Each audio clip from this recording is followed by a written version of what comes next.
Man, my neighbors are next door bumping. My neighbors are next door like, what they do? Yeah, man, they beating down the block, man. So yo, YouTube don't give me no copyright strikes, man. That ain't even my music, man. It ain't even 432, man. Hey, man, they having some pre-Halloween thing, man. Sam Hain, man. Do we got to get on that again? Do we got to get on that again, man? They having some pre-Sam Hain event, man. All Souls Day popping next door, man. Motherfuckers showing up in my crib like, hey, man, you know what I'm saying? You know what I'm saying? Just a Mickey spot. Like, nah, man, get your ass next door, man. Brother trying to play some chess in the calm zone. I had to come into the calm zone on them, man. Stuff making no sense.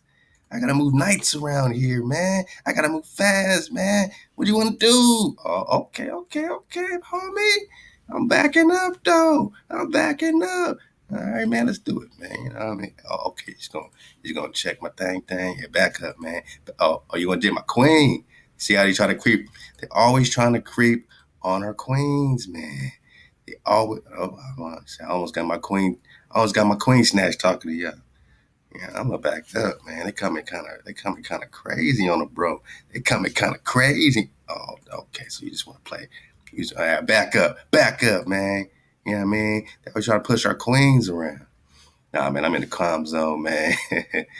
I'm in the calm zone, man. This is frequencyoflearning.com. Be patient with us. We are revamping these playlists along with the Vibe Suites. Love to Yosef the Real, man. He just signed up for a homeschool package. They're $9.99, $9.99, $10 a month.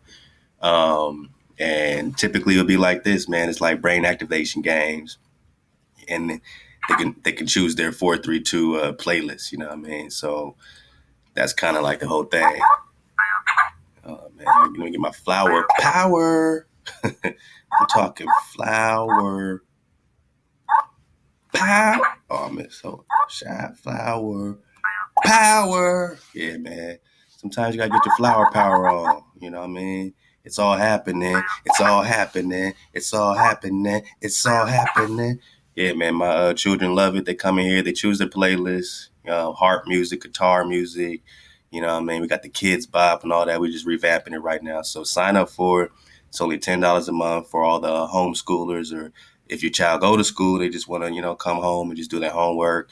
They can just, choose a beautiful playlist and fall back. We're getting it in all the schools in LAUSD, Los Angeles Unified School Districts. We're hitting up the kiddie gyms, man. You know what I mean? All the daycare centers, learning development centers, all that. And, music alone has been, proven to help, your brain activate, in different ways and, more conducive ways to learning, relaxation. But when you add the frequency to it, when you put them in a spiral, it really calms them down, put them in that beautiful vibration. So, if you want to know more about it, just hit me up, music at 432thedrop.com, music at 432thedrop.com. Hit a frequency of learning. And everybody can check out the Calm Zone. Check it out for free. Password is 1234 when you just click Calm Zone. This is a specific Calm Zone set up for my bro, man. Ra the Great, man. He has a great chess school called Chess Tutors. Go check that out as well. ChessTutors.org. Get your Pac-Man on, man. I mean, hey, man, hold up, man. Hold up, man. Hold up, man. I mean, look, man, they over there bump. Oh, damn. I mean, hey, man. Hey, look, man, I'm gonna go this way, man. They over there bumping. Nah, see, I'm gonna back on up. I'm gonna back on up. I'm gonna back on up while I stack on up. Back on up while I stack on up. Back on up while I stack on up. Back on up while I stack on up. Get my cherry, man. Get my cherry, man. Get my cherry, man. Oh, damn, they stole my cherry. They done stole my cherry, man. See, man, Hijacks is always after you, man, no matter what, man. Hijacks is always on your tailbone, man. And sometimes you just gotta dodge the hijack. You know what I mean? Sometimes you just gotta burn out on a hijack, man. Okay. Well, sometimes you gotta do what you gotta do. Man, hold up, man. Do I got any more? Let me cut this way, man. So, yeah, man, just let this be a lesson to you, man. Everybody's shit. Everybody's trying to dodge hijacks these days.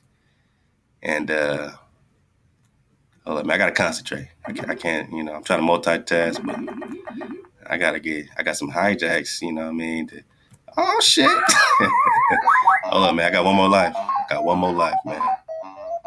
got one more again to do this here.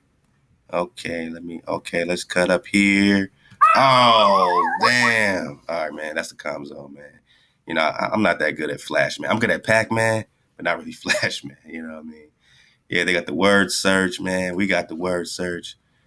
And yeah, I mean, if you want to be one of the what you call it, you know, I mean, associates, whatever you want to call it, for frequency of learning, and you want to push this in your neighborhood, I mean, to the daycare centers, learning development centers, and all that. Again, it's just music and games. It's a music therapy program that we're giving, you know, just a good look to, you know, those that are interested in just calming the children down, putting them in a beautiful vibration, a yapa vibration, and giving them something fun to do. You know, we connect this to the big screen and let them do their thing, play their chess, get their jewel quest on, you know what I mean? You know, just do their thizzle, man.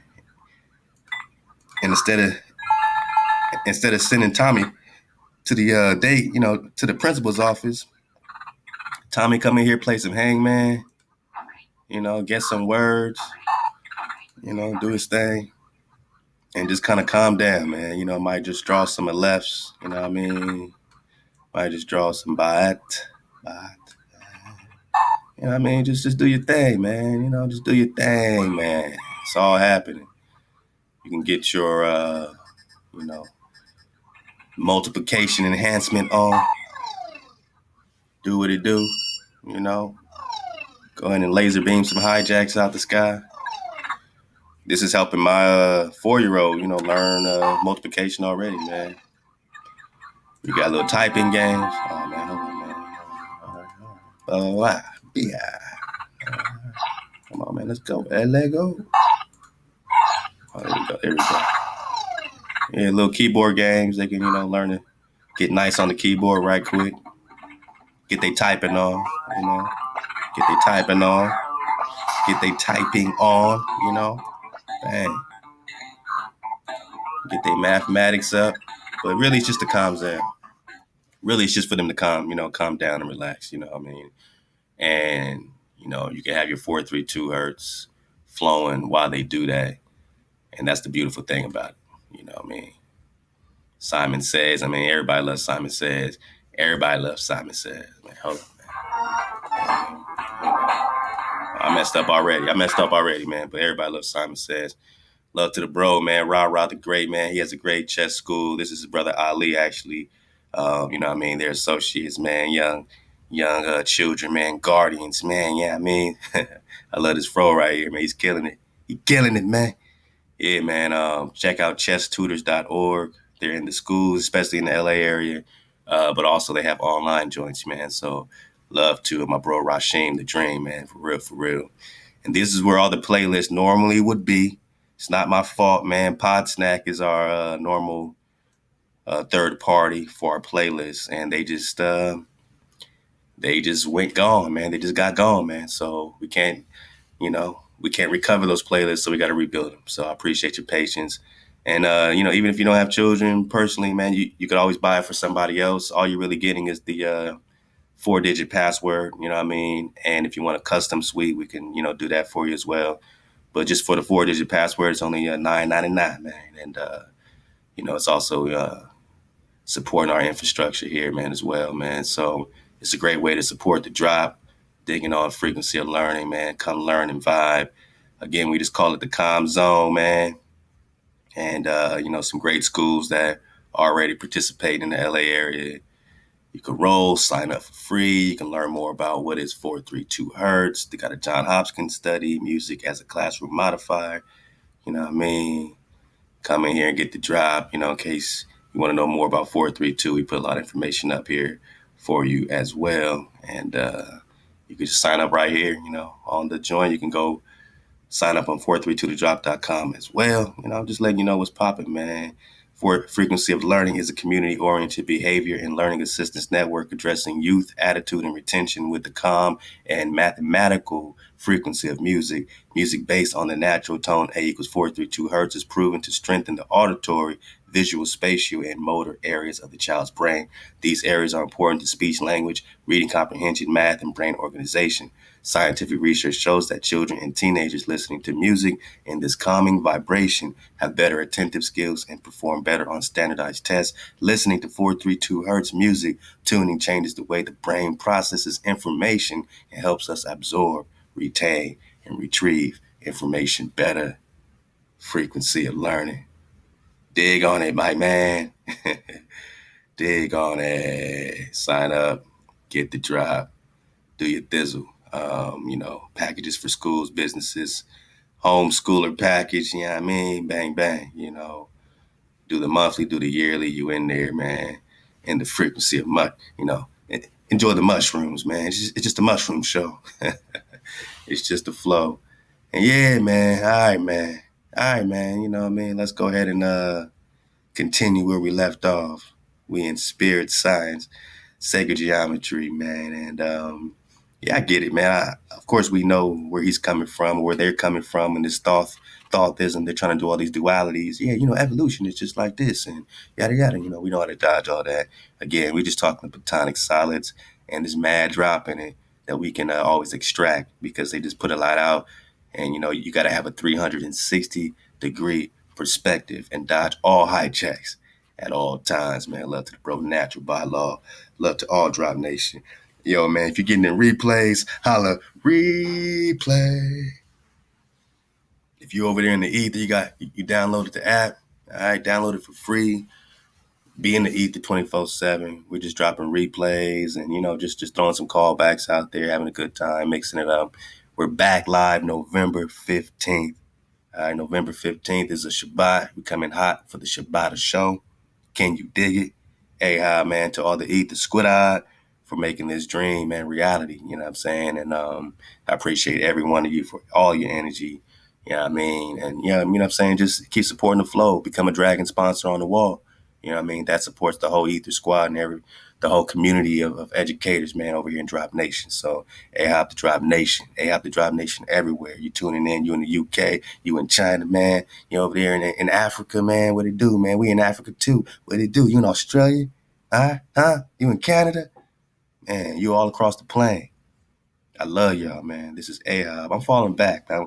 Like I said, we having a Levi. I know I've been kind of dropping, steadily. And I just want to show y'all that I'm going to keep dropping steady and keep building as we're building back up to the Presta series. And I'm going to tell you straight up, I'm not going to hide it from you. When we drop Presta John 50, you know what I mean, and we have our celebration, and we're going to keep going to Presta John 60, and they're going to pretty much be like rapid fire, one after the other. So get ready for that. I'm going to go like straight through it because, we're going to have to do a bonus anyway. So it's going to be at least 11 more Presta Johns, and they're going to hit you like over the head bone, you dig? So get ready for that. I just been, amping up for, just getting rejuvenated. And Presta John, King David, this is immortal. We don't run out of water digging on Presta John. There's no water running out when you're talking about Platonic solids. You're talking the Mem.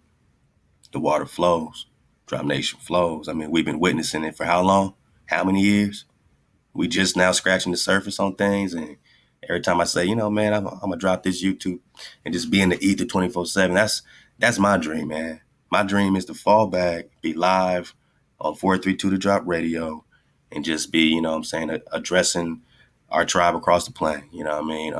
YouTube, whatever, man. But I know y'all still over here. I know you're still over here. And I want you to get the drop. I want you to get all of it because that's really what it's about. So if you over here, I'll be here with you. It's all good. I just want you to know that we over there too.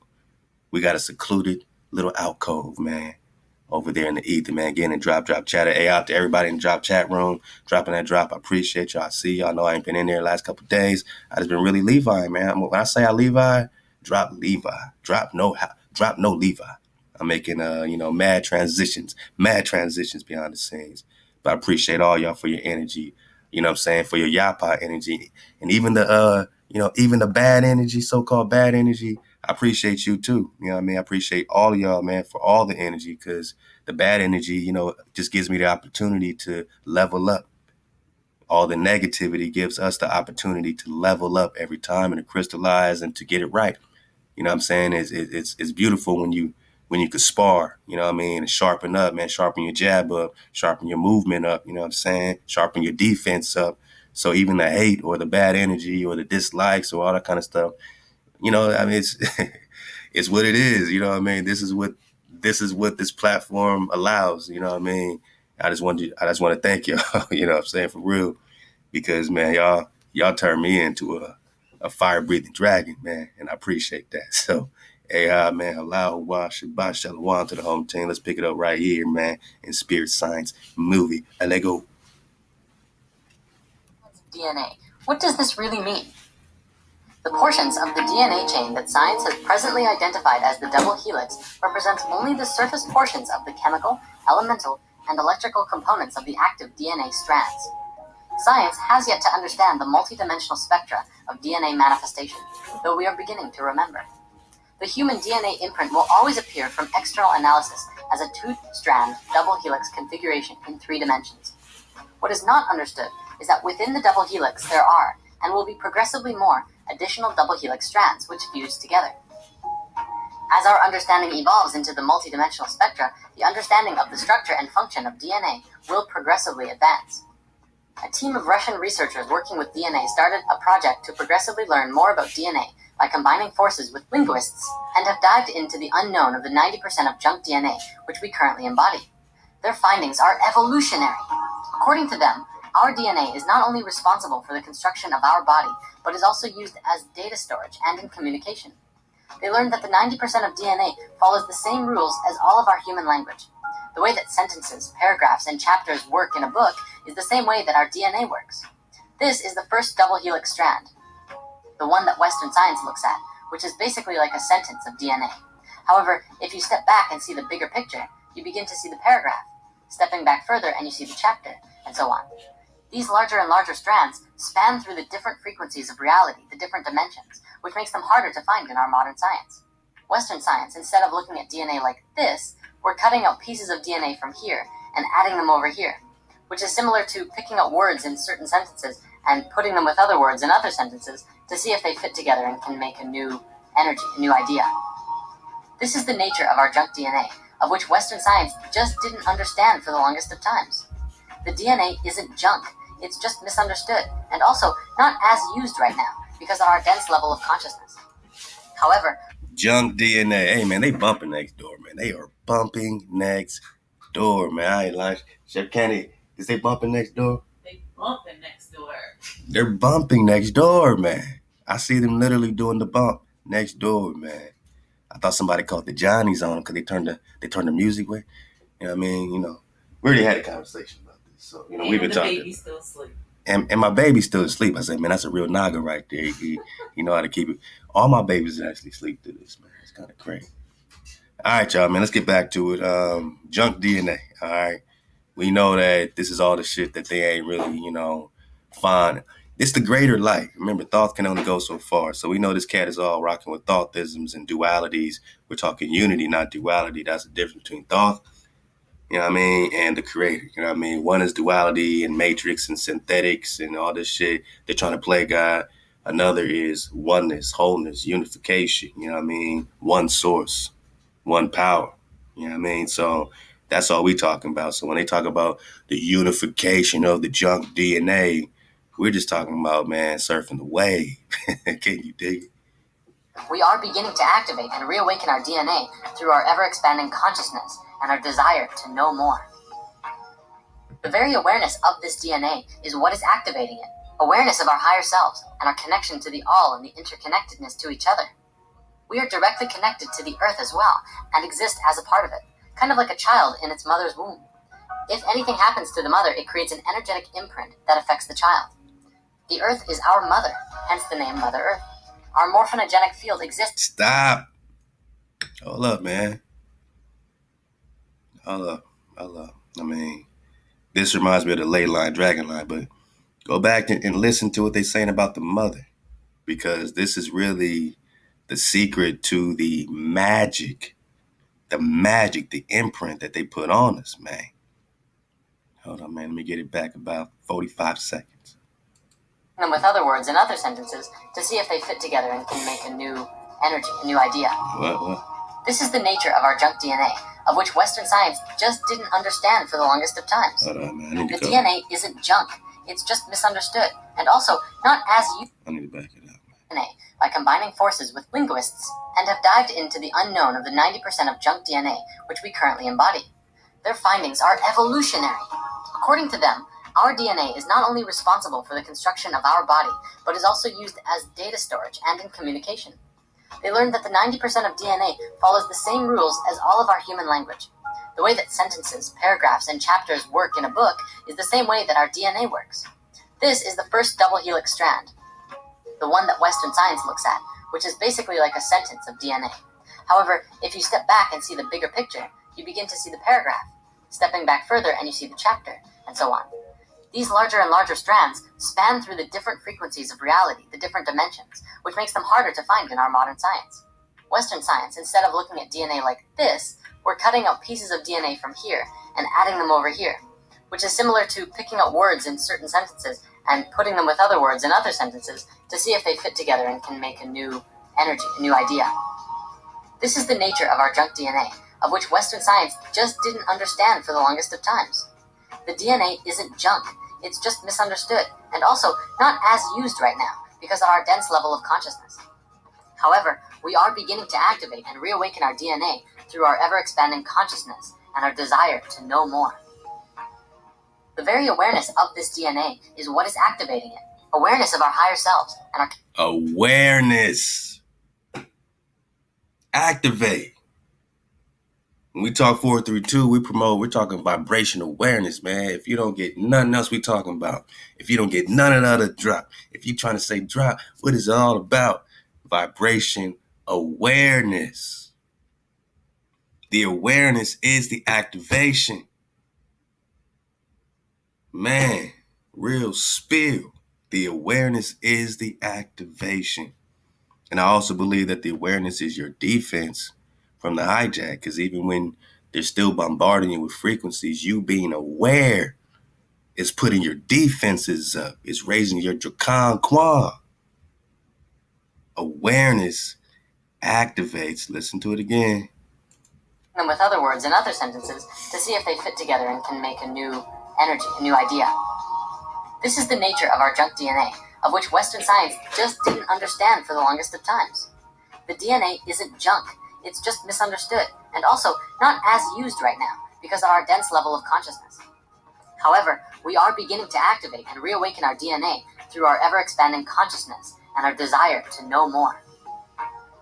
The very awareness of this DNA is what is activating it. The very awareness of the drop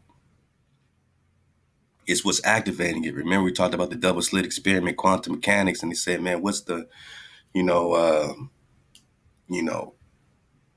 highest, I forgot how they pronounced it, not highest profile, but, I'm saying the most mysterious equation or experiment or just the, just the realm of what they're looking into with observation. It's the most mysterious thing. All right, I'm trying to be scientific. I can't think like them. I can't think like that. You're talking about left and right brains, man. I'm just saying, I'm with the creativity, man. I'm with surfing the wave, man. You know what I mean? I'm with surfing the wave. But the awareness, again, with the double slit, it's the most mysterious quantum, element that they're researching, whatever, man. So they're shooting these particles through these two slits, and when they observe them, go just check it out, double slit experiment, go check out the drop, love to the wave servers, you already know what I'm talking about. When they observe these particles, that's when they, choose a particular possibility. When they're not observing, it's all happening, right? It's the full spectrum of the wave. When it's not being observed now, that's not necessarily a good thing, right? Because all possibilities ain't necessarily what you want. If I said, two people want to be together. Let's say two people want to be together, and you say, all right, do y'all sign up for all possibilities? Would you take that? You know what I mean? Would you take that marriage? Would you attend that wedding? You know what I mean? If I say, man, let's come to this house party, like next door, they bumping, right? They bumping. They got the juice. They got the juice. But they got a DJ. It's crazy. It's crazy. They shutting the block down, man. All right, man. Look, if I say go to that house party, and it's gonna be all possibilities happening, would you go? All possibility. I mean, yeah, that means there's gonna be some good things that you're like, yeah, that's dope. You know, I got a chocolate fondue fountain, man. That's awesome, man. All possibilities, man. Shit, but there's also possibilities of some real bad things too, right? So when the Most High is asking us to observe the commandments, now you get it. I mean, now do you really get it in your higher self? Now do you really get it with your aware self, man? With your 360 perspective? When you observe the commandments, you collapse the wave pattern at a particular point, at a particular point of paradise, at a particular point of being the head, not the tail, at a particular point of salvation. When you observe by action, by, not putting a power before your power and hijacking yourself, right? Not killing and stealing from your brother and your tribesmen, right? I mean, when you observe, when you keep the Shabbat, when you rest, when you observe, right, through your actions, you're putting out energy, and that energy has a response, right? And now that energy, through observation, collapses a particular possibility, which is freedom, right? Heaven, right? When you're not observing the commandments, guess what it is? All possibilities. And yeah, I mean, shit, you might be rich in the penthouse and all that, but that don't mean you're gonna be happy, right? That don't mean, you know what I'm saying, when the Dracon's Quam, it's gonna be all good in your penthouse and your skyscraper might be scorched, homie. Hey, they bumping next door though. I mean, some of these tracks is kind of, I ain't even gonna lie, man. I've been shazamming, a couple of these tracks. I'll be like, yeah, man, I'm about to 432 that joint. It's gonna be on and popping on November 15th. November 15th. But yeah, man, it's all happening, right? But all happening is not necessarily a good thing. When you observe the laws, right, the statutes, the commandments, the flow, the realities, it puts you in a particular, wave pattern. It puts a particular design around you, a force field around you, right? The universe responds. That's how they want to talk. The universe responds. Nah, man, Hawa, your frame and your shaper, protect you. I mean, you got your Zon, you got your weapon, you weaponized. When you're not observing what the Creator told you, look, if you want to not have all things happening, you know what I mean? Then, if you want a particular reality, you want to collapse the wave pattern in a beautiful space that I've created for you. I've created this space for you, but you got to collapse the wave pattern by observation. You got to collapse the wave pattern by observing the commandments of the Creator. How hard is it to not kill and steal and rest? You know what I'm saying? Not bear false witness. You know what I mean? Not covet. Like, how hard is that? You know what I mean? By doing that, you create a reality or collapse the full spectrum of all possibilities into the one possibility of paradise, freedom, joy, loving, all that. You know what I mean? So that's all we talking about with observation, man. And I think they're going to talk about the mother, because the reason I went back is because when they talked about the moms being affected and how that leaves an imprint, think about what they done to our mothers, man. I mean, it left an imprint. It was its own ripple, right? It was its own ripple, right? I mean, you could be surfing a good wave or a bad wave, right? So it created a bad wave. Let's just call it a bad wave. And it's scientifically called an imprint. And it's this imprint that we are still, having to ether up over the imprint. So be patient with each other, man, because they did this on purpose, knowing that by splitting you, remember who was that, Max Spears, man? He said they split you, by splitting you, like they do when a baby's born, they start shining lights on it and freaking it out, like they're trying to split the damn personality. That's why you gotta guard your child, man. When you're having a child in that hospital, man, trust me, I went through it 5 times. You gotta guard them like none other. Argue with everybody, do what you got to do, because they're trying to split their personality, right? They're trying to create a synthetic, imprint that they can now fill with bullshit, right? So yeah, man, you gotta dodge the hijack at all costs. Let's go. Awareness of our higher selves and our connection to the all Awareness. and connectedness to each other. We are directly connected to the earth as well and exist as a part of it, kind of like a child in its mother's womb. Go. If anything happens to the mother, it creates an energetic imprint that affects. If anything happens to the mother, it creates an energetic imprint. As a part of it, kind of like a child in its mother's womb. If anything happens to the mother, it creates an energetic imprint that affects the child. The earth is that affects the child. If anything happens to the mother, what happens to our mothers? What's happening to our mother earth? Now they're gonna talk about the earth. Same thing, because that's our mama. So when they poison the waters with fluoride, right? When they cut down the trees, it affects us. It creates an energetic imprint on us. They don't even have to poison us. They could just poison the earth, and then by default, we're poisoned. Because there's an energetic imprint, because we are earthborn, right? We are the earth. We're all these things. We're the fire, we're the water, right? So it's natural. Shout out to the bro. Go. Our mother, hence the name Mother Earth. Our morphinogenic field exists as a part of her larger morphinogenic field of the Earth.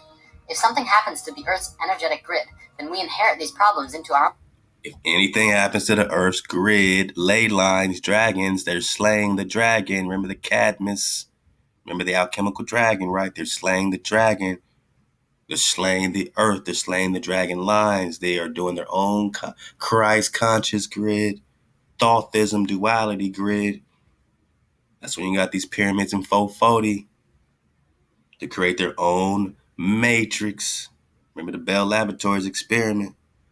They amped it up, way to 7.35 centimeter wavelength to create a matrix with no interference pattern, what they call background noise or static, universe static, or the creator's Ahchwa, the creator's flow, the creator's vibe. They try to get over the vibe.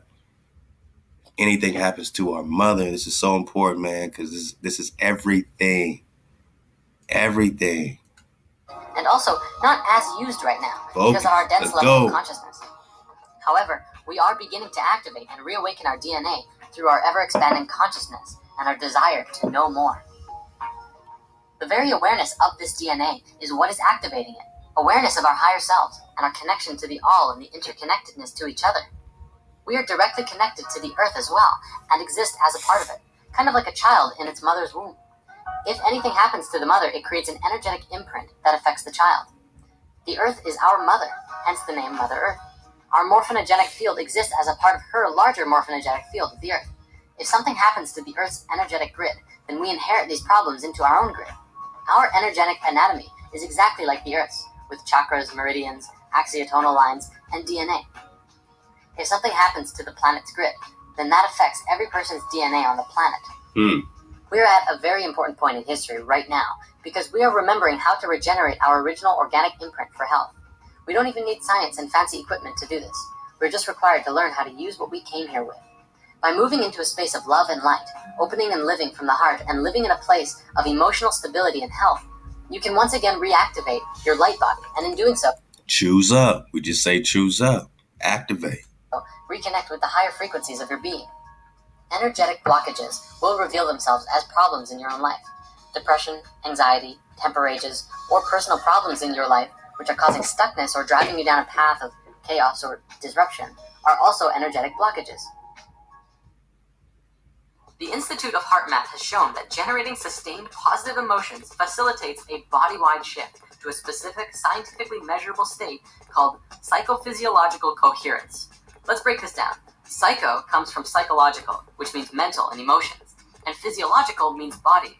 Coherence is systematic or logical connection or harmony. Altogether, it means a harmony of both body, mind, and emotional functions. If you're familiar with the four elements, you know that earth is the physical, so body, air is mental, mind, water is emotions, and fire is spirit. Any questions?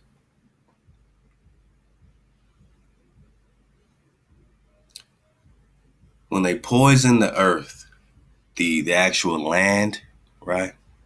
Like right now, I mean, they're just it's all happening, right? So they're literally poisoning your physical body. Literally. When they poison the air at the chemtrails, they're poisoning your mind. Literally. That's why they're doing it. They're doing magic. You're like, what are they doing? They're trying to block out the sun. No, they're poisoning the Naga's mind.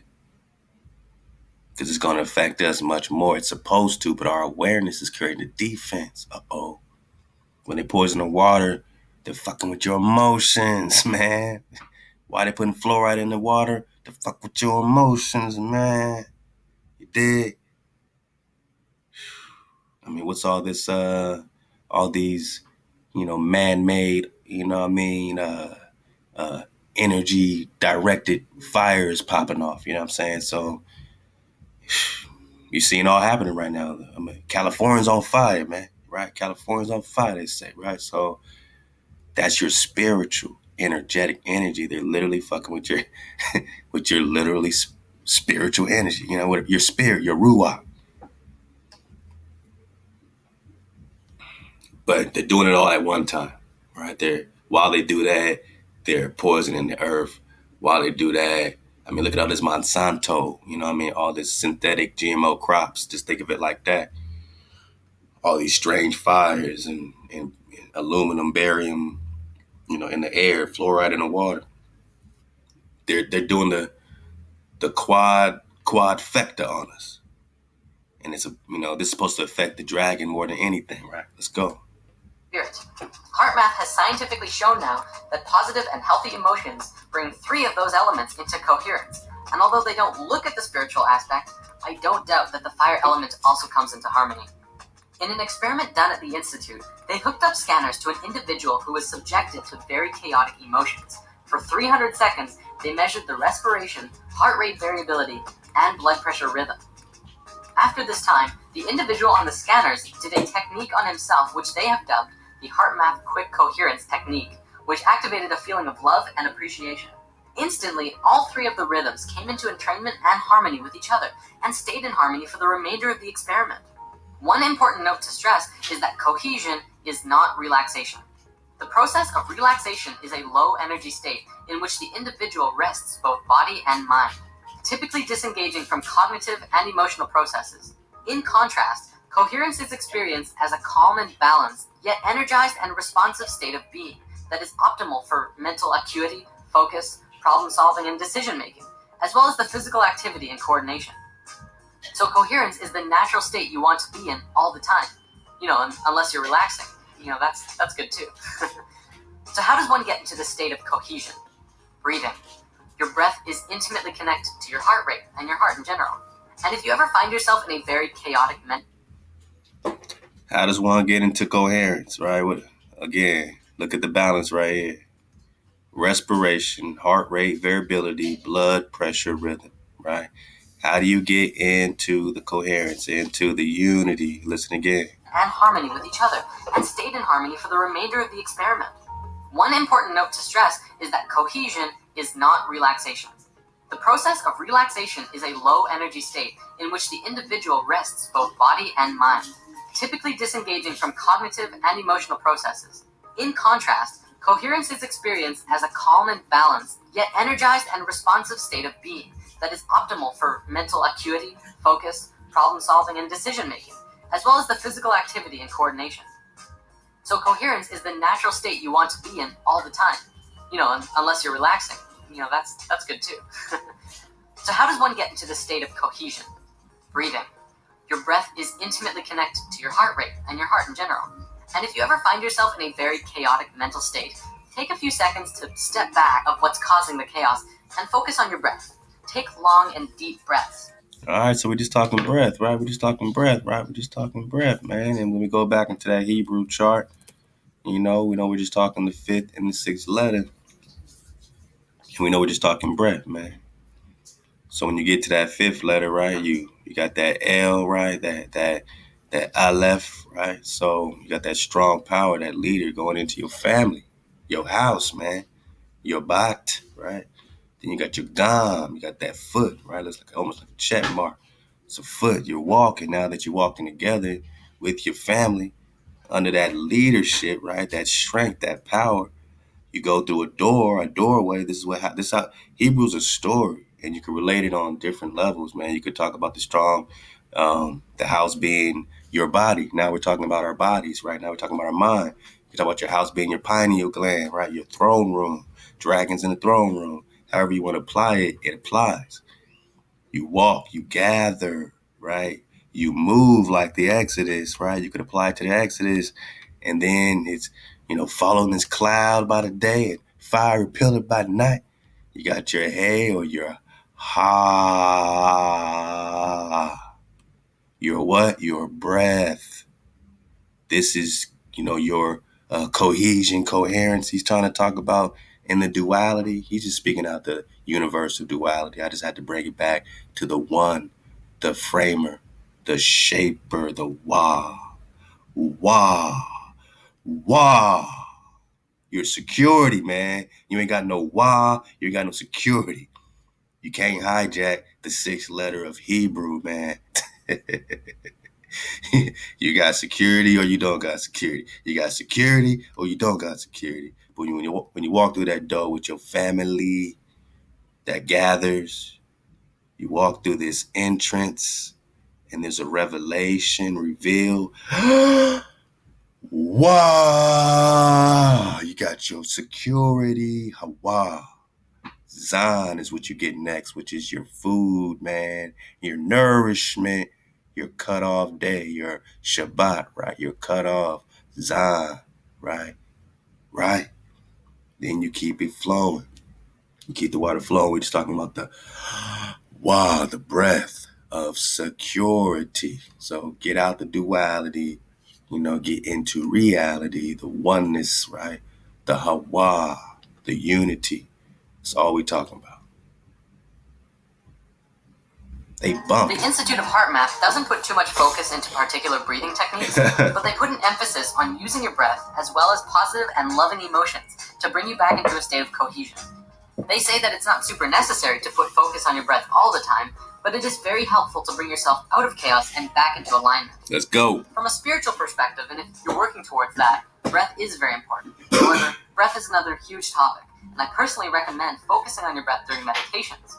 Focusing on breathing and your heart is a beautiful way to move into a silent space during meditation and deeper into yourself, all while sustaining the same healthy emotions.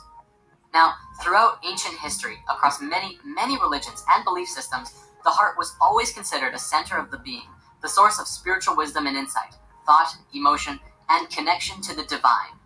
The ancient Egyptians believed that all thought and life was done from the heart, which is why they threw away the brain after the pharaoh died, but they left the heart in the body. They felt that the being would need it in the next life, so they left it there, but the brain was useless. Western scientific thought places the heart as just a pump. However, in the last several decades, science has begun to go full circle in realizing and understanding what these ancient civilizations knew and taught. In the field of neurocardiology, scientists have discovered that the heart possesses its own intrinsic nervous system, a network of brain cells with over 40,000 neurons.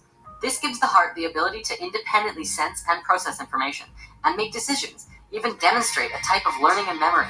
In a simplified sense, you can think with your heart. The heart is truly an intelligent system. Hardbone season. The heart also has found to be a hormone gland, manufacturing and secreting numerous hormones and neurotransmitters that profoundly affect the brain and body functions. And that's the flow, some even compare it as framer and shaper, mind and heart, But the heart, has a mind of its own, they say, right? Because it has all those same elements, a lot that the brain got and more, they say. So, it's a strong energy center. So you can't say, the heart's deceiving. I don't fuck with the heart. Like, man, that's, you're talking about, your soul bone, man. You're talking about the essence, man. So we're just talking about vortexes and, places in which your energy is magnified when they talk chakras and all that. And of course, all the way up into your crown, obviously, right? So, these are all sacred elements and they all rock together. You can't really separate. Among these hormones is one called oxytocin, well known as the love or bonding hormone, bringing things together. Science is also beginning to understand that the electromagnetic field around the heart has a powerful effect on not just the human body, but others around you as well. Research has also shown that the heart is the key component of the emotional system. Science now understands that the heart not only responds to emotions, but the signals it sends out dramatically affects the quality of the emotional experience from moment to moment. And also that our heart plays a key role in accessing our... And again, you're not just talking about my beating heart, you know what I mean? You're talking about the energy that flows, through that particular, portal. You feel me? Our intuition. In school, we've been taught that the heart is constantly responding to orders sent from the brain. But what's less commonly talked about is that the brain receives even more orders from the heart. We've been doing it backwards. Moreover, these signals have a significant effect on brain function, influencing emotional processes as well as higher cognitive faculties such as attention, perception, memory, and problem solving. Guide yourself from your heart, not from your brain. When you allow your negative emotions to get to you, you disconnect from your ability to think clearly, remember things, learn lessons, reason, and make effective decisions, which explains why often we act impulsively and unwisely under stress. The heart's signal has a profound effect on the brain during positive and negative emotions. Live in your heart, for the heart is the center of unity consciousness, where the brain is the center of duality consciousness. You can see that right in how they're made. The brain has the two hemispheres. The heart is a place of unity. Since we fell in consciousness, we moved from heart consciousness and into our brains, and all decisions were made from the brain. In doing so, we became... Yeah, I just don't, I feel what they're saying, but I don't like how they're trying to put one on the other. I just think it's a flow, it's a balance, they're talking about left and right hemispheres. I just think about the pine cone. I think about the pineal gland, as that unity center. So I don't look at the duality of the left and right brain like they're breaking down. I just, take it back to that third eye, right? Love to my jigger, man. Let's go. Polarized and lost our connections to the universal consciousness called unity. This shift in consciousness we are experiencing now is a movement from the brain and back into the heart, where we will once again know and understand the universe and unconditional love for everyone and all things, regardless of who they are or what damage they've done to themselves or others. And this is why the heart is so important right now. Live in your heart. It is the gateway to the divine. The torus is a very fundamental part of nature. So fundamental, in fact, that science is now seeing that everything moves through this form in one way or another, including ourselves. Very simply, the torus is a self-organizing system that all comes together at a space of unity and expands its energy out all around itself until it returns back to that original space in the center, and will continue to do it again. In quantum physics, mathematics, and generally all forms of science, this geometry really begins to bridge the gap between understanding how sacred geometry truly is the geometry of life. Dragonfly. This is a geometry that breathes. It has life itself. Our very own hearts are the first and best examples of a toroid. The heart is where it all starts. The energy of our hearts flow outward in a toroidal fashion and are also received in a toroidal fashion. This way, everything we send out in love, we are immediately affected by as a result. In other words, our emanation of love is a gift to yourself as much as it's a gift to the universe around you. You can look in nature to see these shapes everywhere. It's in oranges and apples. You can see it around tornadoes. The magnetic field of the Earth is a very powerful example, as well as how the atmosphere of the planet works too. Our modern scientists haven't really taken the concept of hollow Earth very seriously, even though this concept does explain a lot of fundamental theories about the Earth to which we don't really understand, despite all of our theories. Well, the idea of hollow Earth works in the exact same way as well. It demonstrates that our planet is designed from the core as a torus. The Earth is multidimensional, so we can actually have both a hot iron core as well as a 5D hollow Earth interior as well. Oh boy, that's the hijack, man. That's the hijack.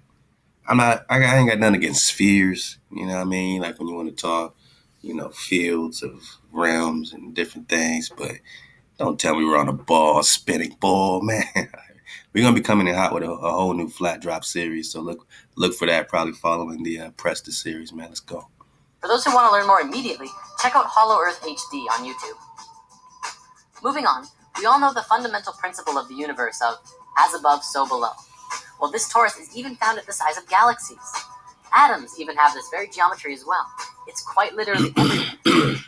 From this basic expression demonstrates how life ought to be. All of the energy that emerges from the core travels around the torus and fuels itself. It also has the ability to give to other toroidal systems, which openly practice giving and receiving. It really sets a standard for how to do things, and we can mirror this and use it in our own daily lives as well. When you give and receive openly, you allow your energy to become toroidal. When we look at the interactions between one another, we begin to see the nature of giving and receiving. Every time they say toroid or toroid or Taurus, you know what I mean, it kind of reminds me of Torah, you know what I mean? You know, just something about it, man. Something to think about. If we shift how we give and receive with others, we give ourselves an opportunity to receive feedback from what we emanate immediately. This allows for an enlightening transaction of energy between all life and allows all of our communications to resonate on that toroidal frequency of love. Love is not just a feeling, it's a vibration and a frequency that is connected through all things. The pure vibration that emanates around one's own heart and brings things together harmoniously is through a universal vibration we call love. If you look at the flower of life in 2D, it may be a little hard to tell. However, in 3 dimensions, one can truly see that it too is a torus. The flower of life is all geometries, remember? The torus is yet another one of those creation patterns that emerge from the thing, or rather is this form. It's so important to understanding everything. Even Nikola Tesla worked with this geometry, and through it he discovered a way to access free energy for the entire planet. Well, of course, all of the corporations of the world wanted to keep charging people for energy. And between them and the US government, all of Tesla's most amazing work was destroyed. In Lesson 15, we talked a bit about this before, and now we can go deeper into it. The Institute of Heart Math, as well as Stanford University, among others, have now scientifically demonstrated that around the physical heart of your body, you have 2 toroidal fields, one inside the other, which are connected to the sacred space and the tiny space within the heart. Greg Braden has done a lot Framer and Shaper. of work in explaining this to the modern world as well, and Drunvalo Melchizedek has put a lot of focus into teaching that this is some of the most important information regarding physical ascension. This is part of the understanding that is truly bridging the gaps between science and spirituality. China is doing some really amazing things. They have hospitals that are completely dedicated to the work of prana and energy, rather than the physical body of patients. In one experiment in a Chinese hospital, we see how the science of mantra is used to remove the cancer tumor of a woman in just 2.5 minutes. A mantra is a sacred sound or chant that acts as an energetic formula for prayer or meditation. Mantras allow for us to connect to our source and emanate an audible frequency that focuses our mind to the sound and thus inwardly back to the source. When chanting from the heart, these doctors allowed themselves to focus on the reality that this woman was already being healed. In this, it allowed for the mind to bypass the normal confines of reality, as its intention toroidally flowed in and out of the source of which reality emanates itself.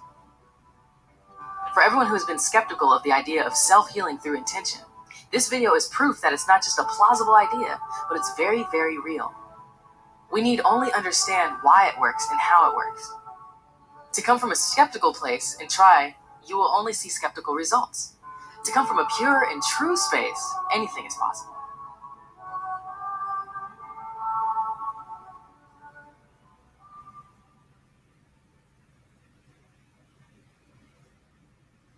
Nassim Haramein has made a documentary recently called Black Hole, which we did discuss in Lesson 18. He has demonstrated that the space at the center of the torus is literally the point of singularity, infinity, and the space where all consciousness truly resides, the source of the source field, and a space where all things are connected. In our modern physics, we don't really take consciousness and life into the scientific equations. Russian scientists are propelling their understandings of life to new levels and have even begun bridging the gaps of understanding gravity. Our Western model is not built to understand gravity, and the Russians have developed models which harmonically see that gravity itself is a conscious field, an information field of love that holds things together. Gravity is a conscious field, an information field of love that holds things together. Gravity is a conscious field, an information field of love that holds things together. Oh, damn, man. Go get the choir. Go get the choir. Dodge. We know we're talking physics, we're talking density, man. Density, man. That's your vibration. Let go. It's really profound, and even quantum physics is beginning to look at this in new light. Remember in Lesson 18, we talked about the vector equilibrium. This torus form and the cube octahedron go hand in hand. It is the male and female aspects of each other, and the vector equilibrium, when put into use in science, can grant access to an infinite amount of energy through tapping into the space of unity of the source field, the 0 point, the field of consciousness that science now knows connects all things. By understanding the torus and the nature of unity, one can really get in tune with themselves in relationship to the all. Let's also remember that considering our universe itself and everything within it is a reflection of this toroidal pattern, we can free our minds from the perspective that anything is separate, even as a void of a black hole contains the existence of everything supposedly outside of it. This is reflected in the psychic nature of those who, in meditation, dive into the void of consciousness, and those also who reach a state of Godhead awareness that includes all life in unity and love. The one is all, and the all is one. In the torus, the point of singularity, whatever consciousness is present, is the purest representation of the whole. The whole field is emerging from and returning to its original source, and all of it is conscious, and the singularity at the center is the space where it all came together and emerged out of. This can be demonstrated with the understanding of how the heart emerges in the body. If you remember from lesson 15, the heart is the first organ to come into existence, and the rest of the body folds out of the heart itself, and then it pulls the heart into the center. The heart is truly more primal, more connected to source, and far more important than the brain. The heart is the space of love, and love of all is what will get you back into the heart and out of your brain. In order to grow and become lighter energetically, we as individuals and as society must learn to understand how to really get back into the natural flow of things. This is what the natural flow looks like, among a few other forms as well. For many, understanding the torus from a left brain perspective is needed to really get back in tune with yourself. For others, you already understand it intuitively, and you just have to go with the flow, and everything will work out perfectly. According to the Mayans, the solstice on December 21st, 2012, precisely at 11:11 a.m. Universal Time, marks the completion of the 5,125-year Great Cycle of the Mayan Long Count calendar. 2012 also marks the completion of the 26,000-year precession of the equinoxes cycle, which we discussed in Lesson 5.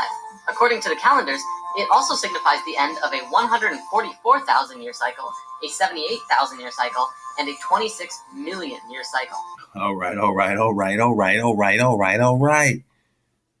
Looking at the windows of time. Cycles. I'm just saying, something happened with the noggin, man. Something happened with the noggin. With the minds, no, man. Don't let the hijacks try to decipher. You know what I mean? Just look at reality and look at the awareness that popped off right at that time, man. Yeah, man. The 2012 date marks the completion of this world age cycle, but it does not signify the end. Well, it kind of does. It's the end of what we know, and into a transition of something new. It is a transitional state, but it definitely does not mean this. It is a transitional state. It didn't mean that, because, this was done way back when, man. This particular spirit science, so they're looking forward to something. We now got the hindsight, right? It's 2020, so what really popped off? What awareness really popped off?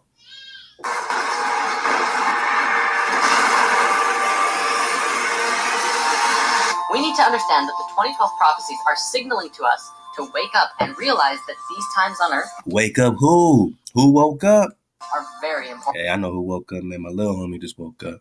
You know what I mean? It's all right, man. Chef Candy got the drop. We are living in a landmark time in the history of this planet.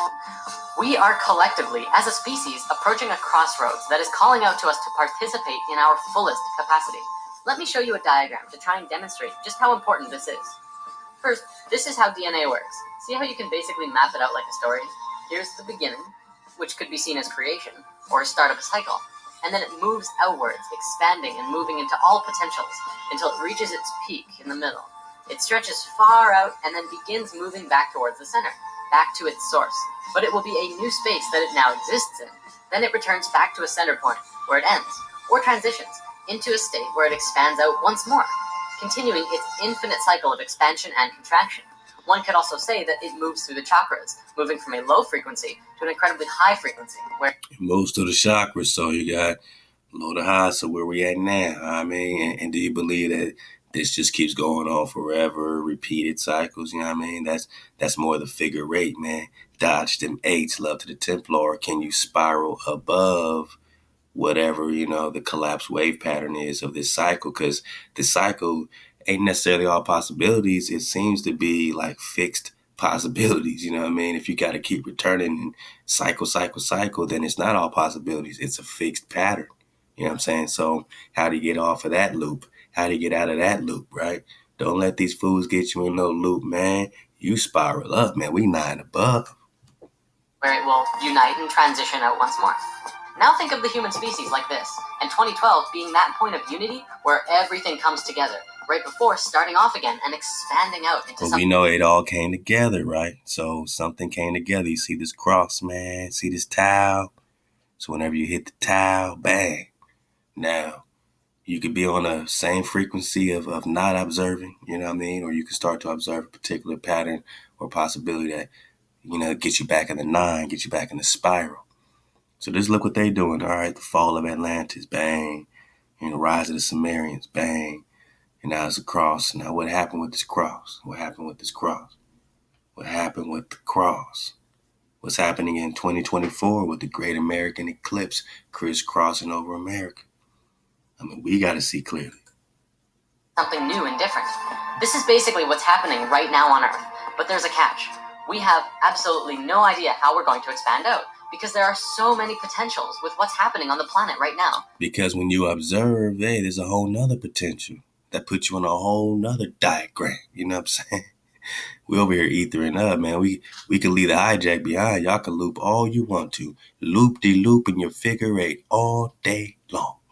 We're spiraling up, man, to another existence, reality, however you want to call it. But once we observe, then our energy can truly unite. And that cross is forever, man. King David is forever, man. Cycles are everywhere. The way in which we live our lives is made up of cycles. We have both biological cycles and technological cycles. Biological cycles exist naturally as a part of the creation process of life. And technological cycles are cycles that we have created and superimposed over top of these other cycles as a way of measuring and understanding the reality that we are a part of. Time is a perfect example of this. It doesn't really exist on its own. It has no life of its own. It's simply a measurement of some other cycles. So you could think of it as a measuring tool, such as an hour worth of this, or... But who's measuring? If it don't exist on its own, who's doing the measurement, man? And if somebody's measuring, that means somebody's observing. And time is their way of what? Measuring or observing.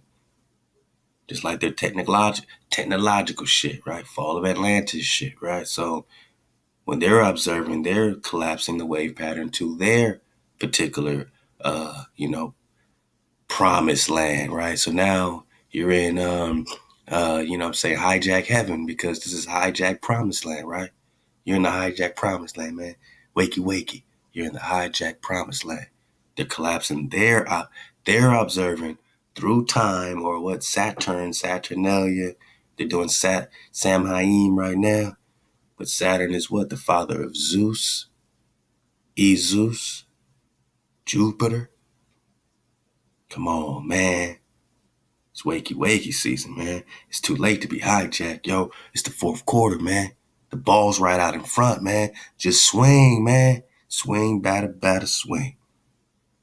You need to hit that hijack way over the fence, man.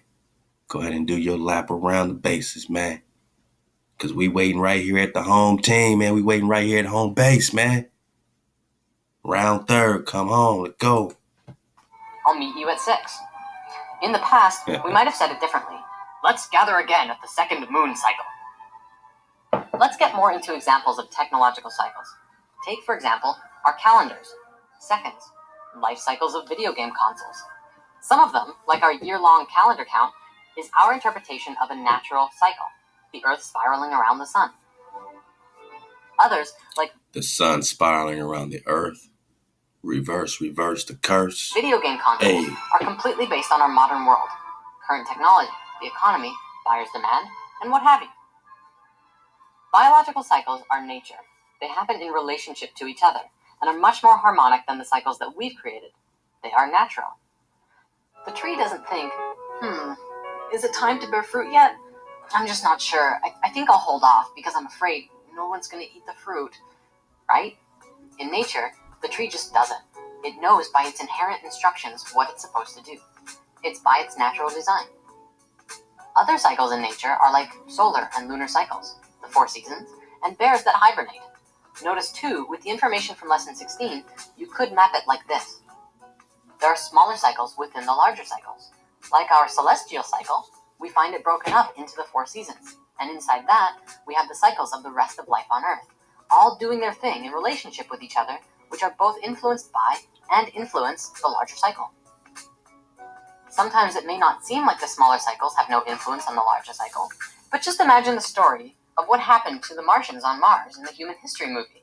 I'm not saying that this is exactly what happened, but if the actions of the individual beings changed the evolution of the planet that ultimately ended up in the destruction of the planet, well, that would be the smaller cycles influencing the larger cycles.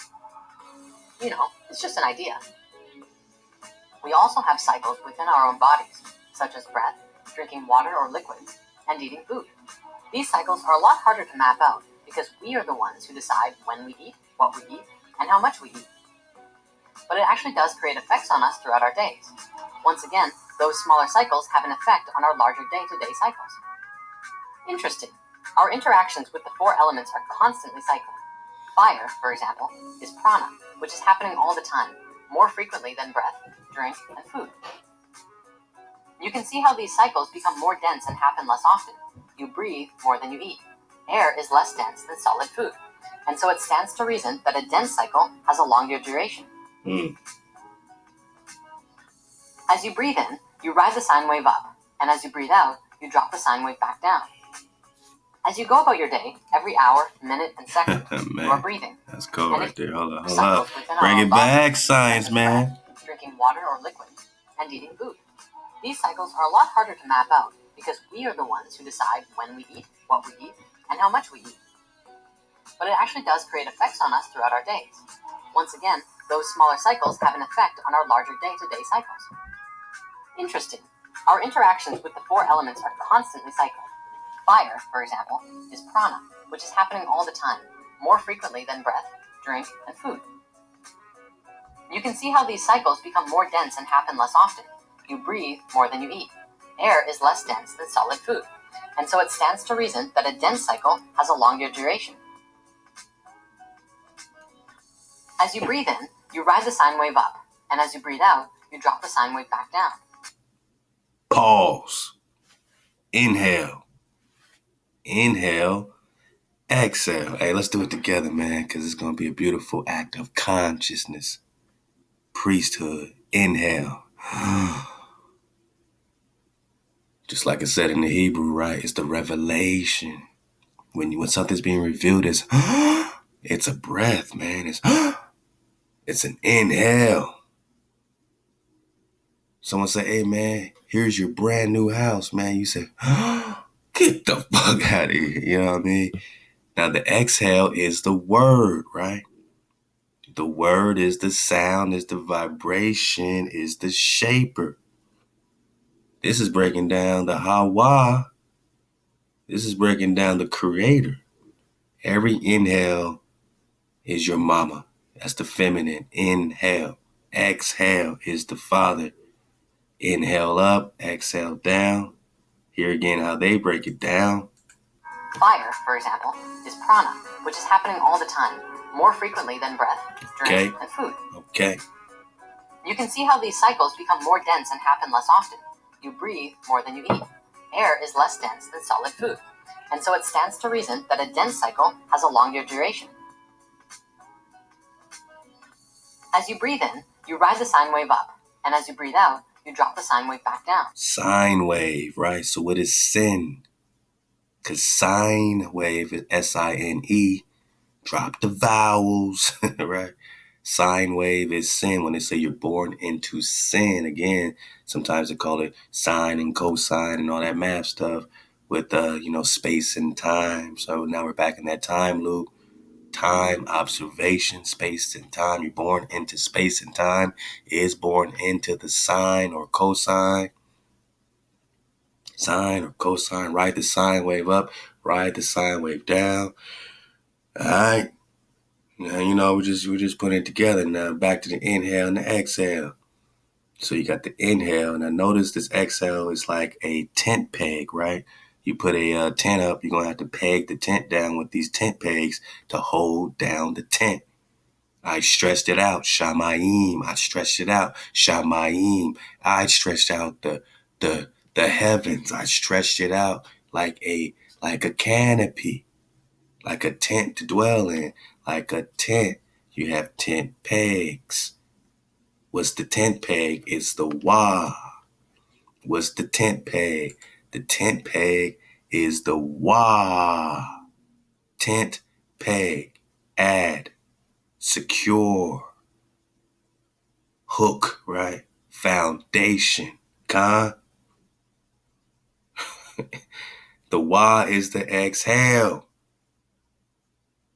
So it's right here in your 360. The creator put, you know what I mean, this frequency that we, call Hawa. And remember, every time you see Lord in the script, it's taking you back Strong's Concordance, right? 1961, right? Back to the, it would say, hey, yeah. All you got to do is go to the paleo to get back to the root of it all. The root will be the security. Love to the bro Uno, man. What it do, man? Milwaukee, stand up. Hakan, what it do? Milwaukee, stand up. Ahchwa, fireball. Miss D, the copper color awakening. Ahab, Ahchwa, Milwaukee, stand up. All the family Milwaukee, we love you, man. Real spill, man. We truly appreciate you. We're just talking the security, the guardian, right? The security, the breath, the revelation. So when you inhale, you're talking breath, you're talking the ha, the sound ha, right? When you're talking about the exhale, you're talking about the tent peg, you're just talking about the wah, and it looks like a tent peg. So you got your mama, not no man. You got your mama, your inhale, your feminine wisdom, the Christians call wisdom, right? But wisdom, she got her laws, right? And her laws are the Father's laws. And when it's unified, which it always is unified, it's the Hawa. It's the Wah. Breath of security. Inhale, exhale. Wax on, wax off, right? Framer, shaper. Go back into the Papal Va. We're going to get back in the Papal Va.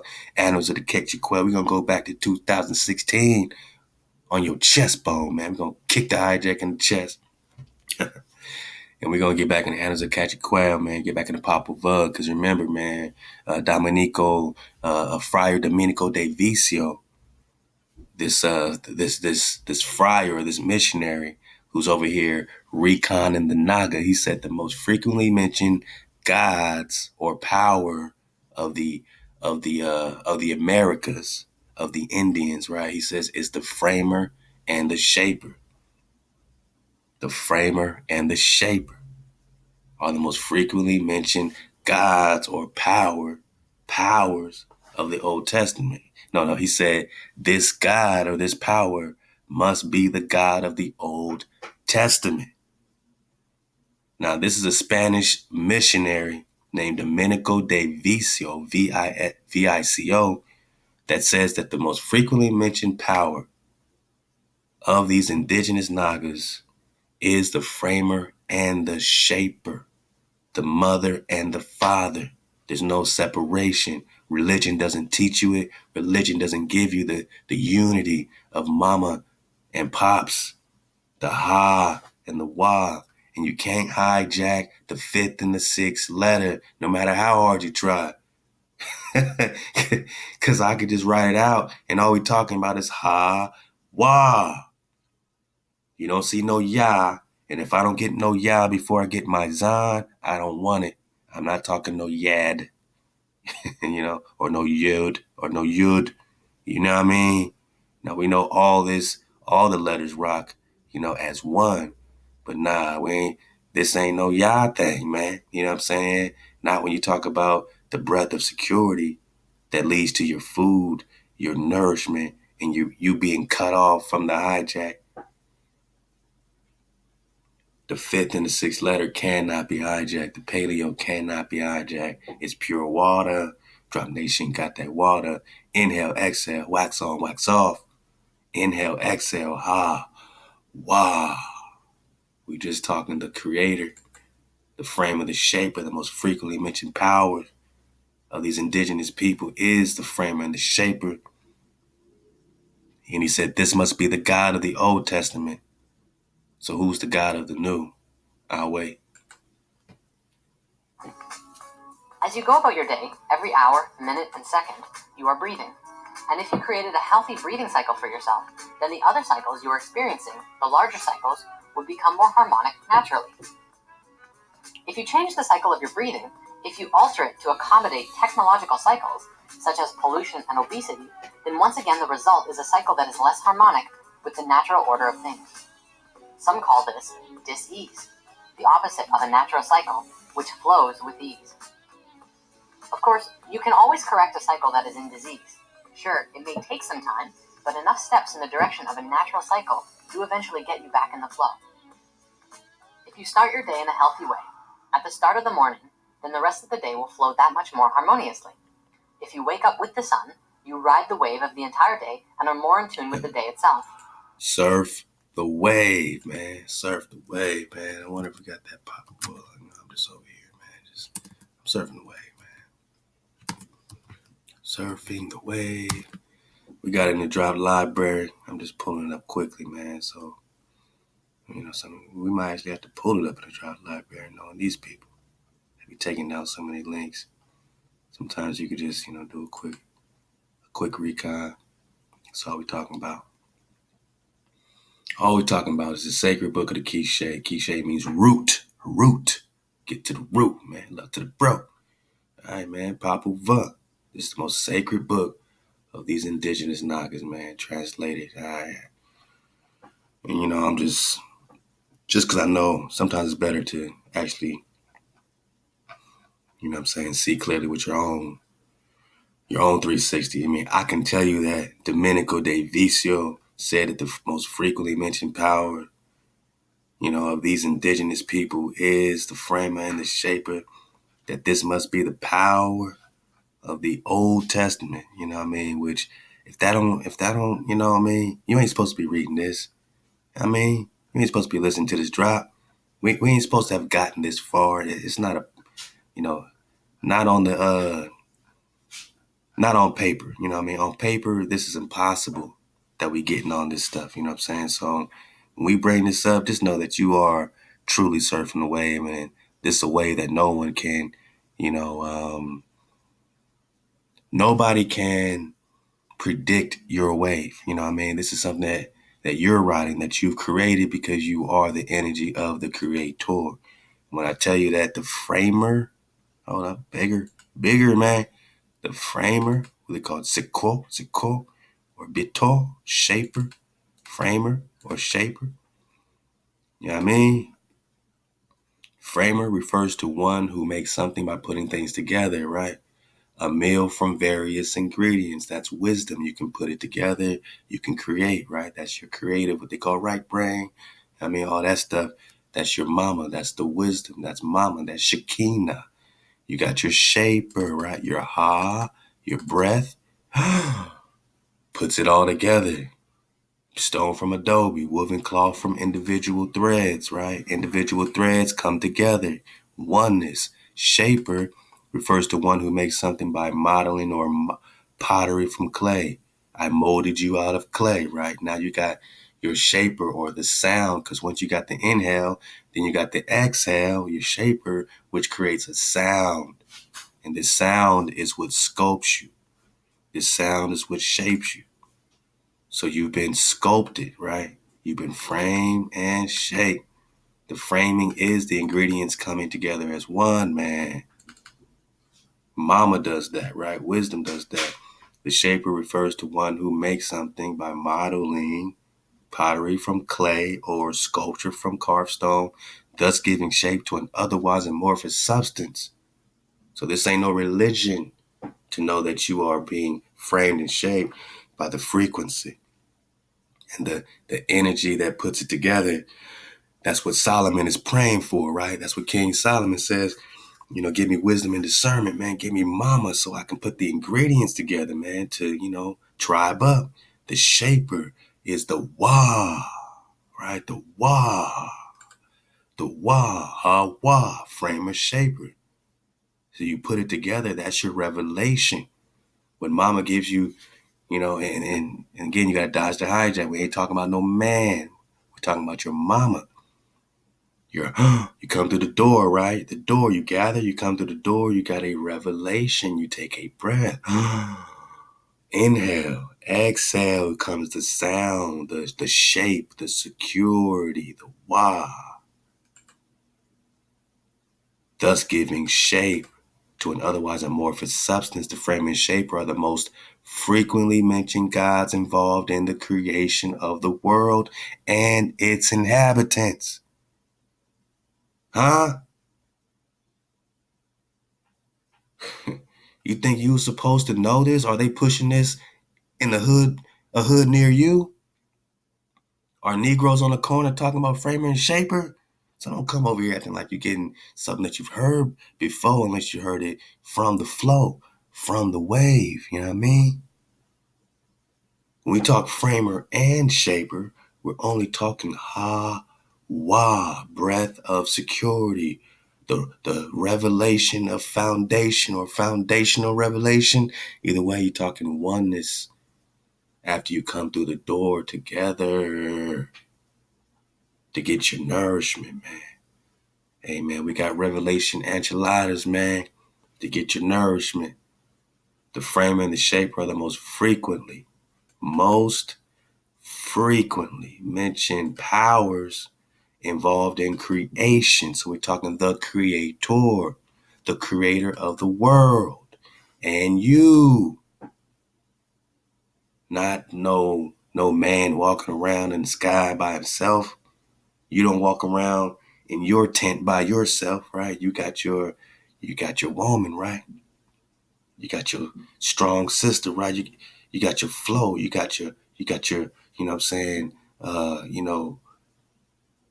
One who makes something by putting things together, right?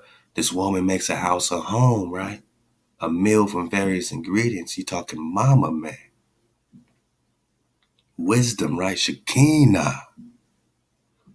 And your father is your vibration because now you're exhaling. They say when a dragon is spitting that fire, it sounds like he's saying, wah, spitting that fire, thus giving shape.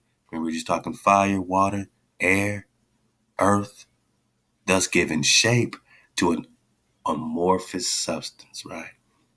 The framer and shaper are the most frequently mentioned gods, right, or powers, right, involved in the creation of the world and its inhabitants.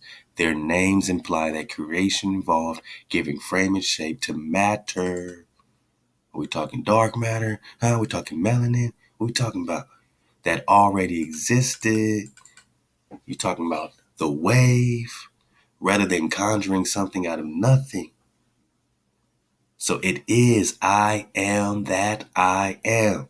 This pair of powers, mama and pops, framer and shaper, Ahchwa, was so important that soon after the Spanish conquest, Father Domenico de Vico, Vico, used their root names, their quiche names, to refer to the power of the Old Testament.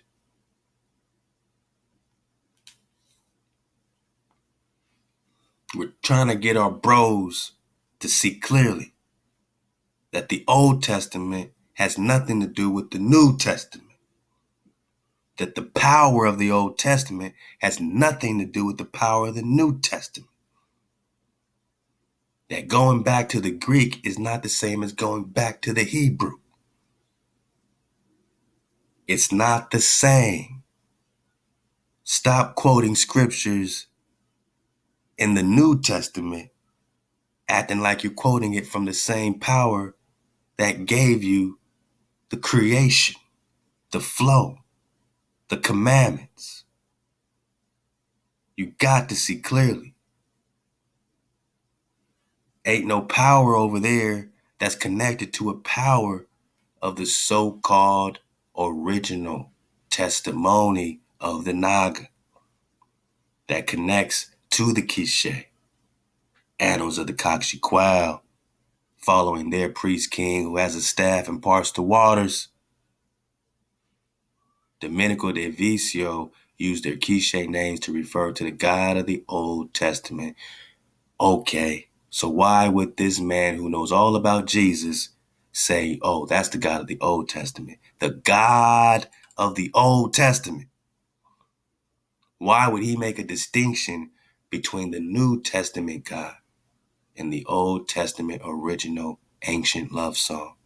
Back to Samuel Sewall in 1700s saying that we're going to replace your excellent new tune or your ancient love song with an excellent new tune. The God of the Old Testament, the Torah, the Tanakh, is the power of the ancient love song. And this Christ on the cross came later to represent or symbolize Black Christ, symbolize you being put on that cross, man. You being crucified. It's a symbol of your crucifixion. It came after the so-called conquest. It came after the invasion. That symbol came after the invasion right here in the Americas.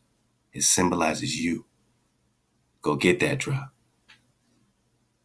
Because Father Domenico de Vicio used their root names to refer to the Creator. Tanakh, Old Testament. Why would he make a distinction? He has nothing to gain. He's not trying to trick you today. He didn't say, let me do this to trick Negroes in the hood. This don't bring you to Christ. This says, whoa, that's hijack city. I'm talking Greek. Let me get out the mind of a hijack. We're talking Ahchwa, framer and shaper, man. Let's get it and let's go. We're talking Ahchwa, revelation, reveal, breath, inhale, exhale, secure. Wow. Let's go. This was a hard one for me to get and put into practice, because I always used to love sleeping until noon. If you think about it, there are different things adapted for different parts of the day. Cats can see in the dark, so it makes sense that they're night animals. I have trouble seeing in the dark without superimposing a technological cycle over top of it, so maybe I should be sleeping. What I mean is lights and night goggles. Artificial light is a cycle of electricity, a technological cycle. There are positive and negative swings in cycles. What I mean when I say positive and negative is the presence of something and the presence of the opposite of that thing. Such as with a magnet, you have a positive end and a negative end. One is pulling and one is pushing. Plus or minus, male and female. A lot of people think that negative means bad and positive means good, and that's not always the case. We're actually going to touch on that closer to the end of this video. Ahchwa is all they're trying to duplicate, and although he's not trying to, he keeps saying that they're all about unity and not duplicity and all that, but they keep doing it. They say one thing and then they keep doing it, just like any magician who dies to hijack.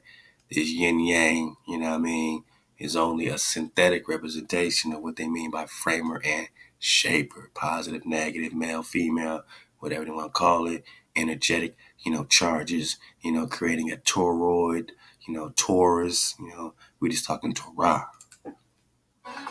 A better way to look at it is male and female. Positive is male and negative is female.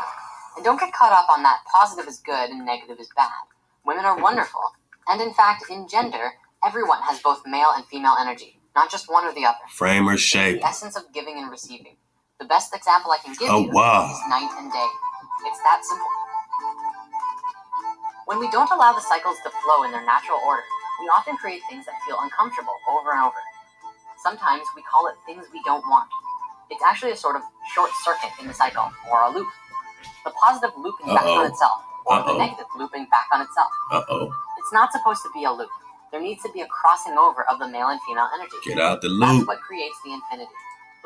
Yeah. But we know we're in a spiral. See what I'm talking about? They want to get you in another loop. They want to take you out of this loop to put you in this loop. We 9 above, baby. Oneness that we've all been feeling and talking about. Now, of course, we've also made the connection before between what we have described as cycles, this form, and the structure of DNA. This is the instruction set for the building blocks that make up our being. As we increase our awareness of these instructions and understanding, we can transcend our 3D perspective of reality and Awareness of our instructions or observing our commandments. shift into an awareness of the interconnected causality of all of the planes of existence. There's a little trick here, though. Understanding and awareness are not necessarily the same thing. Just as the tree does what it does without needing to understand, without a brain, so to speak. Understanding is not required for the instructions to be followed. That simply means that sometimes the brain just gets in the way of the natural flow of the cycles, the natural knowing that comes through your heart. On that topic, I have something important to share. There's a lot of people who like to talk about life from this New Age perspective that everything is just love and light all the time, and that if we just think happily, even when things aren't going very well, we'll be fine. In fact, I realize how I might have even propagated that idea in earlier lessons, and flat out said it. Now, this idea isn't wrong. It is, however, only half of the equation, half of the cycle. And if you recall, without the other half of the cycle, we have a loop. Think of it like a flowing river. If you cut off the flow, such as with a dam, it kills everything on one side by stopping the flow, and everything dies of dehydration. And the other side becomes drowned in a loop which gets bigger and bigger, until eventually it must break. And so, yes, we should strive to create a life for ourselves and each other that is filled with love, joy, and excitement. But when things aren't going very well, recognize if it's a part of the natural flow, or if somewhere along the way you got caught in a loop. If we lie to ourselves and pretend that the loop is the flow, even when it's not, it limits our ability to create a real transmutation of it, and create something new in its place, going with the flow. That's major. You know what I mean? That's major. If we lie to ourselves and say, no, we in the flow, I'm surfing the wave, man. Like, nigga, you clearly are in a loop, man. Such as with a dam, it kills everything on one side by stopping the flow, and everything dies of dehydration. And the other side becomes drowned in a loop which gets bigger and bigger, until eventually it must break. Bang. And so, yes, we should strive to create a life for ourselves and each other that is filled with love, joy, and excitement. But when things aren't going very well, recognize if it's a part of the natural flow, or if somewhere along the way you got caught in a loop. Uh-oh. If we lie to ourselves and pretend that the loop is the flow, even... That's the flow, and I'm refusing to look at it different. I'm in the flow. They don't see it. I see it, but they don't. You know what I mean? And man, you need that water. Drop Nation got that water.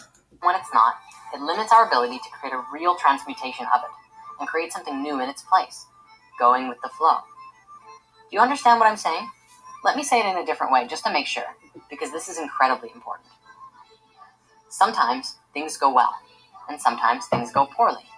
It's not always your fault, but you are always a factor in the cause, and influence in the cycle. If you can account for the cycle, meaning take account of it, be aware of it, you can choose to actively respond or be responsible and have an able response to it. That's what being a creator is all about. I know I just said positive and negative are not good and bad. In this example, I'm going to use good and bad in place of positive and negative. By good and bad, I mean things that feel really good and things we do want, and things that feel really bad and things we don't want. Just go with it. I know it might be a little confusing. Sometimes things feel really good and you're on the top of the wave. Surf the wave. It's easy to ride the wave and feel good and be a creator.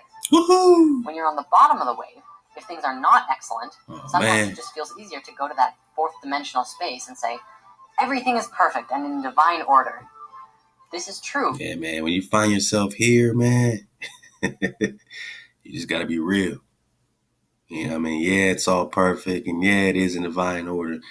You know, whatever you call it. Yeah, you're still, riding a wave, you know what I'm saying? But from a 4D perspective, it is perfect and in divine order because it exists and is in this moment. And as it's manifesting in 3D, it is not excellent. It could be excellent, but it takes time, effort, and focused energy to transmute and change it into something that is excellent. What we need to practice is taking that positive flowing energy, and instead of looping itself back on itself, is flow with it through the negative energy in order to create a transmutation into what's next.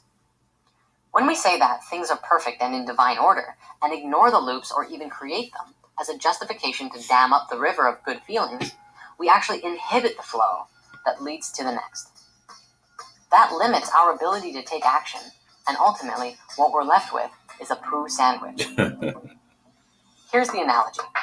Say I'm making you a delicious sandwich, and you've got bread, tomatoes, avocado, chives, maybe some peppers, and a roasted portobello mushroom. Okay. That is an excellent sandwich, right? All right. Now, say I just put a big dollop of poo right on the top. Shit. Do you still want it? Hell no, man. Hell no, I don't want that poo sandwich, man, even though it got all that drop in it.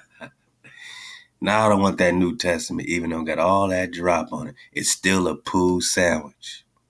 This is the New Testament, people. Look at it, man. Look at it, man. Don't you turn your eyes away. Look at it, man. This is the New Testament.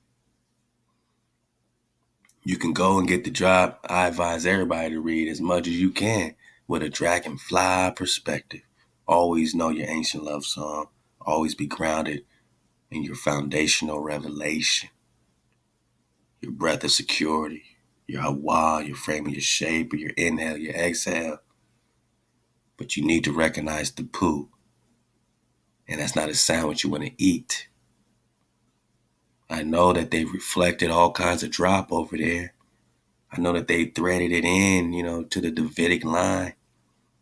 I know they tried to, connect it with the essence, the magic, right? The energy, the frequency of the forever ancient love song. I know. But you see, when you talk framer and you talk shamer, this Domenico de Vicio came all the way from Spain and said, you know what? That must be the power of the Old Testament. Go get the drop. This must be the power of the Old Testament.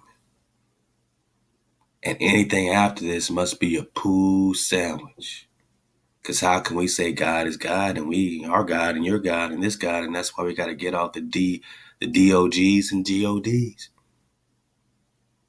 Because when they're bringing it to you in this paradise, when the parasite brings you something from their world and you start calling on their God, and Kanye West is over here in Inglewood right now performing Jesus is King, and you're also calling on Jesus in that same frequency, you know what you're doing, man? You know what you're doing, bro? You're eating a poo sandwich. You're trying to draw a bridge to poo.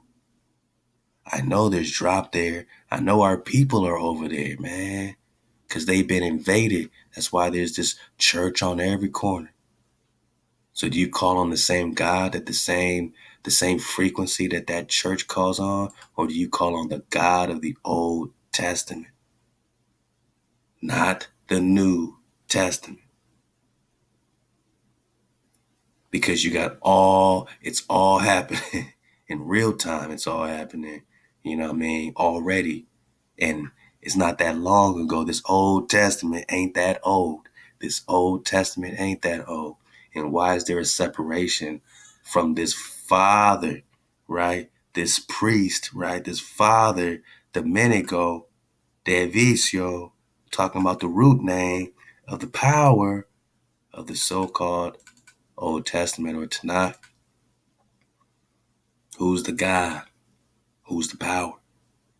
He recognizes that there's a difference of this power and the power he serves. You can't form a bridge to the power he serves because you're just going to be eating a poo sandwich. You're not talking about Ahchwa in the New Testament.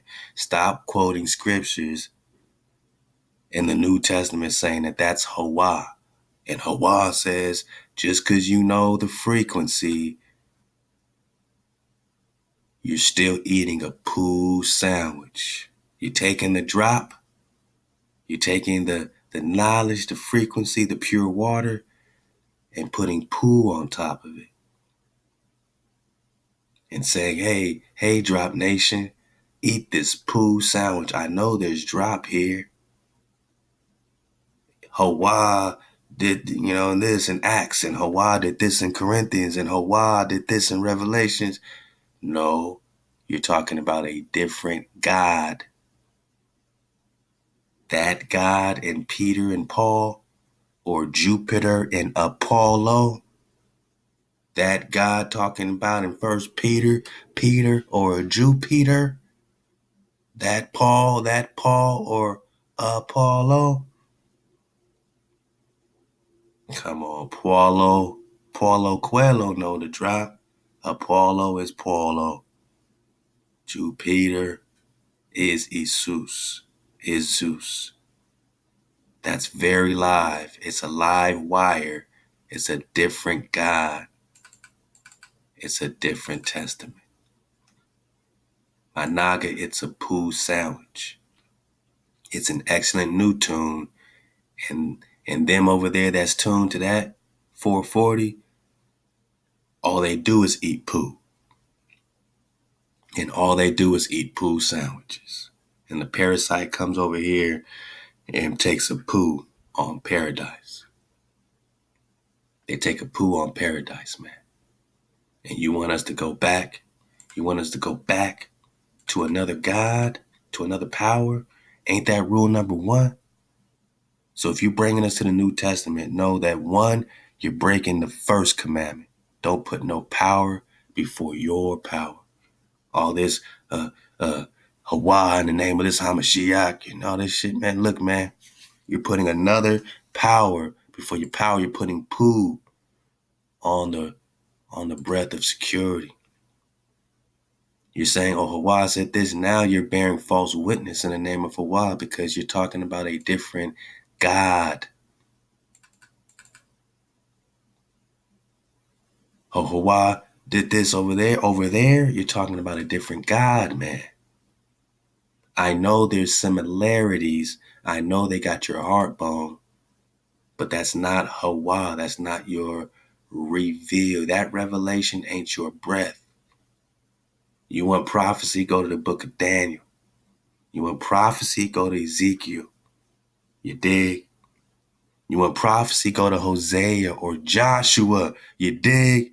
Hey, I mean, even Joshua has a prophecy in the Dead Sea Scrolls, right? All these prophets over here in the so-called Old Testament. Why is there a difference? Why is there a differentiation? Because over there, they eat poo. And they take poos on paradise. Can anyone honestly say that they would still want this sandwich? It's perfect and in divine order, right? Right. But it's certainly not excellent. And I don't care how delicious the other ingredients are.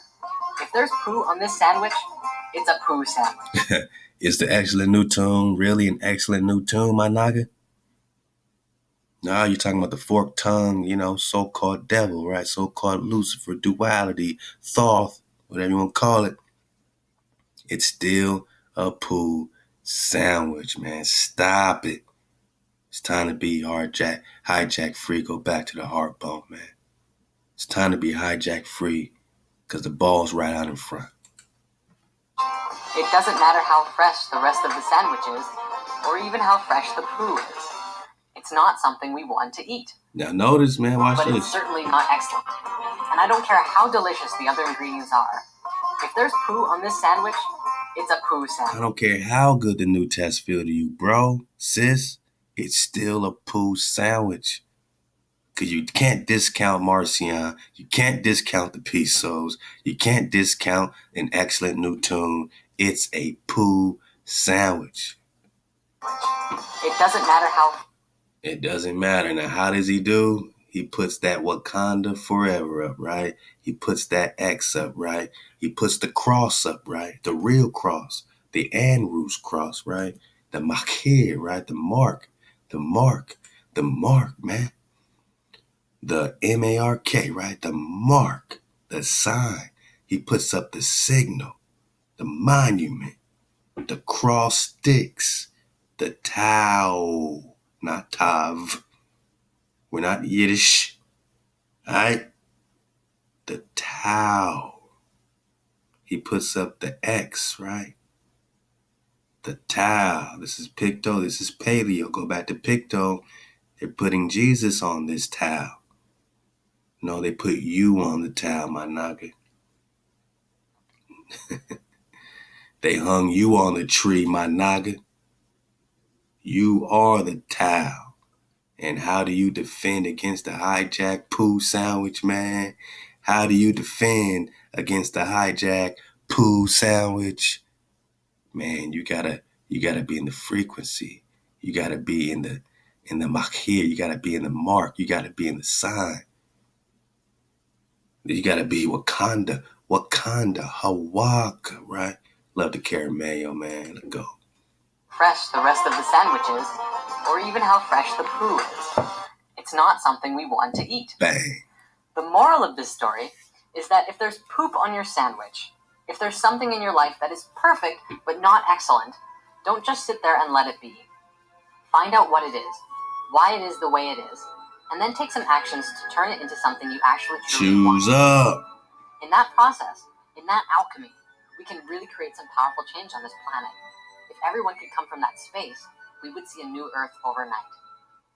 Because no matter how you slice it, McDonald's, landfills, oil rigs, and this entire way of life we've made for ourselves just doesn't work. And I think I can speak for all of us when I say that it could be something different, something magical, and more in harmony with ourselves and the world around us. Waste-free, flying vehicles, spirit centers, cloud cities, interstellar travel, and the infinity of possibilities that come along with it. It's all in the cycles. Check out this painting I found on DeviantArt by the brilliant artist Adrian Kenyon. Look, man, it's all happening, man. Hold up, man. Where's my thing, man? It's all happening. Hold on, man. I gotta do it like this. I don't know all the shortcuts to this stuff. I just want to say something to y'all, man. How do we do this? Like this? I don't know. Something like this. It's all happening. All right, here we go. It's all happening. I just want to say it's all happening, man. Hold up, man. Gotta get this bigger, man. It's all happening. All right, man. I just want to say it's all happening, man.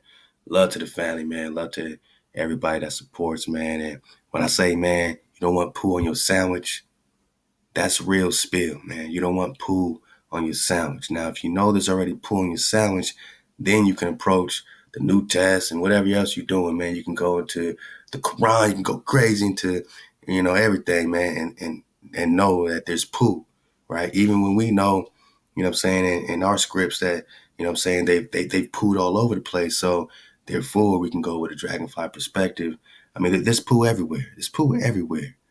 But, it's much harder to hijack the paleo and the picto. You dig what I'm saying? Because eventually, it's a 360-degree awareness. Eventually, people start being aware, So, what poo did they bring you? And then you got to focus on how they pooed on what was already over here. So if you know the commandments are already here, how did they poo on those commandments? They started killing and stealing and putting powers before your power and all that. You could recognize that. Now, when they bring you, just their own poo sandwich, straight off the boat. Hey, here's a poo sandwich. That ain't got nothing to do with you. That's a sandwich and poo that has nothing to do with you. That's different than just pooing on your sandwich. So we know that they took a poo. I gotta use example. They took a poo on our sandwich. We get that. They came over here. They rewrote all this stuff. But we can reconnect it, like with the Papal vote. We can go back into it and connect that with a lot of the history and the story of the Tanakh, the annals of the Coxie Quail. Again, love the Carameo. Excellent work, my brother, man. Uppercuts and body blows, man. So that's all we're talking about, man. But when they bring you a complete entity and say, accept our entity or perish, that sandwich I got. That's deeper than taking a poo on your sandwich. They have already manufactured a poo sandwich. That's what the New Test is. So when we go in there, Then now we can dissect it with a 360 and say, how have they manufactured this poo sandwich? We know that they must have, you know what I'm saying, borrowed some of the reality, right? When they want to connect, when they want to create a synthetic human being, right, they have to put some human elements in it, right? It can't be just fully robotic. At the end of the day, it has to be, you know, whatever they call biosynthetic, whatever the scientific term is. It gotta be half man, half beast. It still gotta have some of that OG in it. You know what I mean? So that's the most effective clone. You know, has to be kind of you know, spliced with the OG spiral. You know what I mean? So that's why they got to keep dipping back into your melanin, back into your flow to get that OG spiral, man. So, you know what I mean? On that, we know that they've used and borrowed, you know, the DNA of the OG of the ancient love song to create the so-called New Testament from council after council after council after council after council, councils of Trent, councils of Nicaea. You go get the drop, man. You know what I mean? But this has been manufactured. Now you can go back and dissect it and say, how has this been manufactured, man? You know what I'm saying? How have they, you know, done reflections, duplications, man? Love to yourself to real. How have they done reflections and duplications, man? You know what I mean? So when you know you're dealing with reflection, duplications, then you can't be calling that God over there the same God over here. That power over here, the same power over there. You're in Reflectionville. When you go to Tanakh, you're not in Reflectionville. You know, as much as they've taken a poo over there, you can just start, you know, discarding all the poo and connecting that to your indigenous love, your ancient love song, your indigenous truth. When it connects to your indigenous truth back in the Cockchaquels, back in the cliches, back in the roots, back to the root of it all. When you're back in the indigenous truth, then okay, cool. I can feel the vibration, right? It's all about the vibe. You start to know what vibes with the indigenous flow, and it's all about, at the end of the day, connecting pure water straight up with our creator. And that's something that we've never budged on. That's something that we are hijack free. You don't want to connect direct to the creator. You need to go through a Mashiach per se. No Mashiach told you to call on him. No Mashiach said every prayer, put my name at the end of it. Because if I say, all praise the creator in the name of Derek, then where's the power go? It goes right to fucking Derek, right? Same thing with this Hamashiach. But he is the creator. And all this fucking Christian trickery, man. That's ancient. That's so-called excellent. That's new tune, man. That's new tune. We don't need no new tune. Because our spiral is the flow. And if you find yourself, you know, without the water, if you find yourself in the bads, don't pretend you're in the goods. If you feel like you're in the bads, you're in the bads. Now you take responsibility and you break that flow and you ether up, because it's never too late to come back home to where you come from. I'm talking about the men, man. A-hop to the home team. A-hop to the real ones. We just surfing the wave, man. We just surfing the wave, man. Let's get a little bit more for the dismount, man. I'm just enjoying the flow. Shabbat Shalom. Shabbat Shalom to the home team. This is his depiction of the miraculous conception of creation and human history. It starts at unity, a sphere. The caduceus is seen coming from it. Duality. Then a trinity. Then, as the four elements come into manifestation, we get physical reality. Crystals form, and water layers over top of it. All of these previous elements were conscious of their own, but now biological life begins to develop in the water and crawl onto land. We go through a few stages of evolution. Dinosaurs, basic mammals, and then humans show up. There's a lot of ideas as to where we came from. Come on, man. There's a lot of ideas as to where we came from. You know what? That's the $64 million question. Where did you synthetic, entities come from? And we have a lot of, theories on that, some better than others. We know damn sure we didn't evolve from this. See, we don't have this in us. See, man, we don't have this. We don't have this. But you, on the other hand, through splicing and dicing, now you can create this image. You see? Don't be offended that this is their version of Adam and Eve and the serpent on the tree. The walking serpent. Or is that a fox? Come on, man.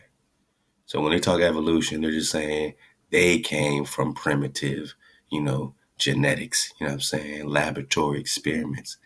This wasn't a course of millions of years. This is laboratory experimentation to create the cadmus, right? The opposites, the dragon slayers. When you slay the dragon, you slay the vortexes. When you slay the vortexes, you slay the mama, the earth. When you slay mama, it leaves an imprint to mama's children. And that's the magic. And we are reversing the curse. And we won't get into this now. Adam and Eve happens, the Buddha becomes enlightened underneath the Bodhi tree, and then something shifts. From this point to here is where we are now. The towel, right? Remember, they put you on the towel. They hung you on the tree. Disconnected from our own natural spiral, paving over the ground, killing people for telling us that being materialistic can heed nothing good. Then come the world wars, and the world falls into chaos. And then something shifts again. From the destroyed world, another seed grows. We switch into a we're talking seed, noon, 9. different reality. It starts out small. From out of the chaos, a tiny new earth emerges and grows larger. This is the new earth, a new realm of light and purity that we were meant to be connected with all. Boy, oh boy, do they wish that they were going to reach this new earth, man. But it's an original flow, Let's go. Along. The planet continues to evolve. Here exist angels, archangels, and multidimensional hypercubes. The planet becomes more crystalline over time. The last part of the spiral is the 7th dimension and the realm of God, an infinite number of multiverses dividing like cells in an embryo, and ultimate omnipresence, as everything that is contained in all of these multiverses is a part of God's consciousness. A snake biting its own tail, an Ouroboros, is the symbol of cyclic rebirth, like the phoenix. Yeah, we got on that Ouroboros. I need you to get back on that alchemy drop. Just go back there, dodge the thoughthisms, dodge the Mercury. Let's go. All of the information contained in the 7th dimension is held here like a nest for the next cosmic egg. There are a few other ideas that come to mind about this that I want to share as well. First, look at the shape of it as a whole. It's the triune, the geometry of DNA and light that we've been looking at before. I see a spiral. They might have artistically constructed it this way, but why did he have to say that like that's actually the shape? Shape of what? Evolution? Look at the shape of this. Look at the shape of what? The art? You know what I'm saying? Like, that's a stretch. Spirit science, I gotta call you out. I gotta call bullshit on this one, man. Look how confidently this motherfucker quickly talk like that. Look at the shape. Shape of what, man? You just laid out an evolution theory, a new earth theory into this crystallized earth that, no synthetic energy, is really going to belong. And I'm not just talking about white or black or this and that. I'm talking about, frequency, energy, and vibration. Now you try to tell me that this is the shape of this frequency, energy, and vibration. Why? Why would it look like this? Because it goes up in these cycles. These cycles must look like this. I gotta call bullshit spirit science, man. Like so many other times. But we're just dodging the hijack at all costs, man. Let's get this dismount, man. If you line that up with the chakras, you can see how we go from a super dense space up to the highest frequency until we once again connect with the same source that we were originally connected to. Spiral Doesn't up. that look familiar on the Flower of Life? Spiral up. If these theories about the Flower of Life are true, then that means this entire experience of human history and ascension and growth and evolution is just one wave of energy from one point to another on an infinite universe of possibilities. Each point is the supreme awareness of some aspect of the God Source consciousness field. And the energy that moves between it is the vibrations and waves of energy that we are experiencing, called the electromagnetic field. Ahchwa. And again, we spiral up, dodge the hijack. Let's go. As much smaller fractals of the same source energy have experiences through these waves. This image also doesn't account for the number of parallel realities that we could experience at this point. If the Flower of Life expands in these directions, then this is just one direction. Maybe instead of total destruction, which is what this image depicts, instead we make our first ET contact on this spiral and join our galactic family. On this wave... So by observation, you can collapse the wave pattern into a new reality. So whatever Trump's talking about and this political thing and money, money, money and plastic, plastic, plastic, by observation, you can collapse the wave pattern into a whole other reality. The ho-ho come, they say what? Disappear. Maybe something else happens. Like, we start getting superpowers. Like Uh-oh. Maybe all of that can happen right here, too. Now, regardless of all of the potentials we can come up with, let's bring it back to this diagram. Think about how this applies in your life. Every day you live could be seen as one mini spiral. However, 7 small spirals make one larger one across the 7 small ones. This is a week. Then several weeks create a month. Several months create a year. You can map that over your life and see from birth to death, which is just like the Mayan calendar, not the end, but a transition into a new level of life. This is such an exciting time for us. As mentioned earlier, we cannot know what is going to happen, and I'm not going to tell you it's going to be this or that, because I don't know either. We will change the outcome depending on our being. What's going to happen? You decide. In Lesson 1, we discussed how you create your own reality. Many people argued that it didn't make sense when others influence your life from out of the blue. What we didn't discuss, but probably should have, is that we are a collective. We are one species. You create your own reality, but we are all co-creating our realities together on a much broader scale. Think of an ant colony. Each individual ant decides where they want to go, what food they want to collect, and how they want to do it. But collectively, they are all working together to gather food for everyone and do what is necessary for the group, whether it be digging tunnels or gathering leaves. Humans are like that, except our mentality of do what's best for everyone is replaced with get enough money to survive, don't worry about the starving people on the street, help giant entities known as businesses take more money from the people, and don't question what's going on. We're doing it to ourselves, and we're doing it together. Together is the key word here. Together, we can break through barriers. Together, we can absolutely change the world, but we can only do it together, not individually. Individually, we can change our own individual world, which is where we need to start.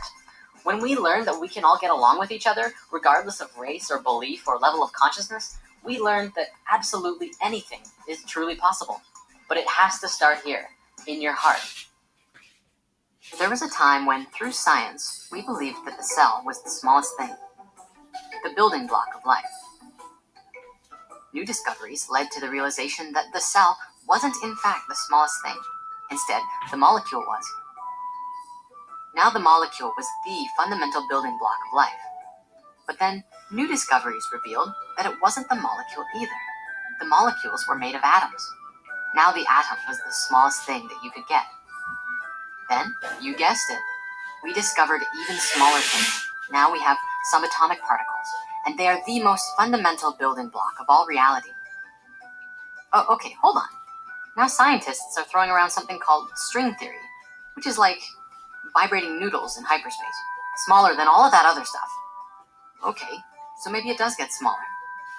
It makes me smile. If there's anything we know for sure, it ought to be that there's always going to be something more, or less, as the case may be.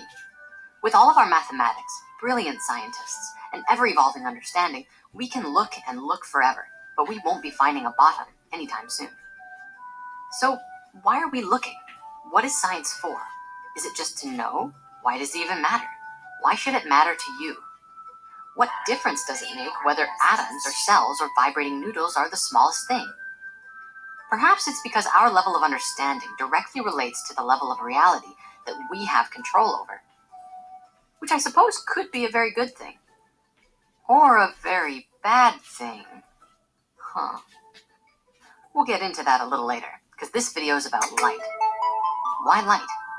That seems pretty simple, doesn't it? It's what powers the earth. It's what powers me, you, everything around us. What if we could know the shape of light? Its most basic characteristics. Its smallest building blocks. What if we could understand the fundamental geometry and movement that light moved by? What if it was a three-dimensional solid form that we could map, as simple as a tetrahedron or a cube? Would that change our understanding of reality? You know, I think that's what scientists, and maybe all of us at some level, are searching for. That one thing that might just allow us to create our own self-sustained ball of light. That one thing that connects everything. What if we could know that, the core building block of life and everything as we know it? Would it change our understanding of what light is? Well, let's put on our science hats and see what we can find out. Einstein said something amazing, something which has echoed through the halls of science since his death.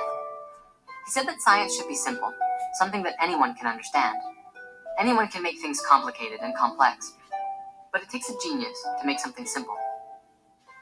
While doing research on Wikipedia, you find pages upon pages with bajillions of words describing these crazy formulas revealing the secrets of the universe, everything we know in modern science. Upon seeing these pages, it led me to ask a whole number of questions about what I was looking at. Questions like, why do we believe that light is what it is? What even is light? What is particle physics? Why is it relevant to me? Why is it that for the average Joe, these ideas about existence and reality are so hard to understand? Do scientists make them overly complex for a reason? Why are we having trouble following Einstein's brilliant words about simplicity? Is there a way that we can use sacred geometry to explain and simplify these ideas in a way that works and makes sense? And most importantly, how can I use this information in a way to grow as a person? I don't just want to build up beliefs about these topics, I want to expand my ability to create with them. And how do we do that? Where do we start? Well, let's start at the beginning. It's theorized across the board, from creation myths, the basic geometry of the flower of life, and even in the Big Bang Theory, that light is among the first things created at the beginning of everything. So exploring and discovering how light works would be a fundamental piece to understanding everything. Let's take a look at particle physics and quantum physics. They may help us crack this code. Particle physics is the study of the basic building blocks of matter and the forces they exert on each other. In particle physics, scientists are trying to find the one thing that creates everything else, or at least the phenomenon that they are observing. So, of course, these people don't really believe in the creators. They're just trying to find the one thing that creates everything else, right? They're trying to find the one thing that creates everything else. This pair of gods was so important that soon after the Spanish conquest, Father Domenico de Vicio used their cliché names to refer to the God of the Old Testament. Their names imply that the creation involved giving frame and shape to matter that already existed. I exist. The framer and shaper. The framer and the shaper. Hold up, man. Do it right. Let's do it right. The framer and the shaper are the most frequently mentioned gods. Energy, frequency, vibration. Wow. Involved in the creation of the world and its inhabitants. The creation in the world and its inhabitants. They're looking for the creator. They're looking for the framer and the shaper. Father Domenico de Vicio knows, man, that this is the God of the Old Testament. They're searching for the God of the Old Testament, right? They're searching for the creator. This is an indigenous flow. This is a spiral flow. They're searching for, wow, the secure revelation, right? Yeah, man, the unified field. This is what the hijack calls Hawa. Hawa. Hawa, the fifth and the sixth letter of the Picto-Paleo Hebrew. Hawa, Hawa, Hawa, Hawa, Hawa. Hawaii, huh? Josh Hawa. We're talking the Nuatu, right? This pair of powers was so important that soon after the Spanish conquest, Father Domenico de Vicio used their root names to refer to the power of the Tanakh. Ka, yeah, man, unified field.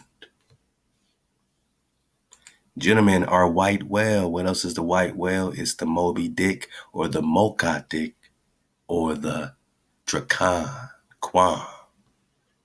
Oh, they're looking for the dragon? Psalms 18, fire out of the nose. smoke out of the nose, fire out of the mouth, coals of fire. Unified field. White whale is the dragon. It is very closely related to quantum physics, which is using that same idea to discover the source of the universe we live in that ties everything together. Observation. Scientists in this field have done a lot of work in demonstrating and exploring the unified field theory, which shows that everything in the universe is connected through an infinite web of something. We're not sure what it is, but we can see how we are connected. And love to my jigger, man, and all the bros in the copper thread. Electromagneticism. All right, we've been talking about electricity. Man, the bros been digging on that, man. I mean, hey, what does this moon got to do with electromagneticism? And we're just using these titles to refer to our frequency, right? So we got to get out these titles like gravitation, right? So we got hijack all over the place. In a grand and mysterious way. As our sciences have looked smaller and smaller to find the smallest particle, we have reached a point where things get so small that we can no longer define what they look like. We try and define what particles are through abstract concepts and mathematics because we say that particles are unseeable and unknowable. And yet, things are always going to get smaller and smaller. Everything is made of something else, and it fractals down to infinity, or it fractals larger to infinity. Some scientists have actually been known to cut infinite numbers when they find them because they're deliberately looking for finiteness instead of embracing the infinite nature of reality. Surfed away. The movie Black Hole to see this happening in action. I got to see that. Particles are called particles because they're too small to be seen by instruments we have in science at this time. What that means is that we don't really know what particles even are. If we knew what they were, they would not be particles anymore. They would be described. There's kind of a broken dichotomy. That's a body bag right there. I mean, real talk, you know. We keep calling them particles. Well, what are they? We just call them particles. Energy, frequency, vibration. And again, they keep forming that towel in your face bone. That is happening in this field. It's something that scientists all over the world are trying to figure out. Here's the problem. Light and other particles that move at the speed of light are assumed to have no mass. The speed of light, also known as the speed of massless particles, is about 299,792,000. And our bro Natural broke this down in the ether, man. Every Wednesday, 10 o'clock Pacific, get in the Naturalist. Oh my goodness, man. He broke down this light speed and just disintegrated the illusion of seclusion. 458 meters per second. What we know in the field of science is that there's something that translates these particles from one side of the equation to the other. This dude got that fez on, man. That's good. From the world of no mass and into the world of mass. If you ask the scientists this question, they would tell you that it's the Higgs field, the ever-permeating field that gives things mass. In essence, light-speed particles pass through the Higgs field and slow down and gain a property of mass. The popular Higgs boson is the particle that is created upon the light-speed particle merging with the Higgs field. According to our formulas, this boson, this particle, is supposed to come out with it. I think there's an important piece of information that we're missing here, and it starts with asking some questions. First of all, what even is mass? And second, why do we believe that light has no mass? On Wikipedia, mass is said to represent an amount of matter, but then it goes on to say that the term matter has no universally agreed upon definition. How can we say that light has no mass when we can't even agree upon a definition or understanding of what matter and subsequently mass even are? Because of all of our fancy equations as described earlier, we have kind of thrown all ideas about what light could actually look like out the window in favor of a complex equation that looks like this. I want to take it back to simple. What if we could know the shape of light? What if we could actually define what the structure of light, as well as every particle and thing in existence, were? What if there was a basic geometry of the universe that we missed? Even more interesting, what if light was a geometric solid, and there was no difference between the geometry of light and the simplest particle? What if mass and no mass was not just about the speed that it traveled, but also the density of the information held within the shape? And again, man, subscribe to the Bro Natural by Law because, man, look, you got to, because you got to. But real talk, you know what I mean? When you talk mass and light and speed of light, and when you get into what they call melanin, or which is, really called the wave, when you talk teleportation, you know what I mean, or being able to appear here and then appear there, when you get into that, now you're surfing the wave. Now you can be anywhere because you're everywhere and you're nowhere, right?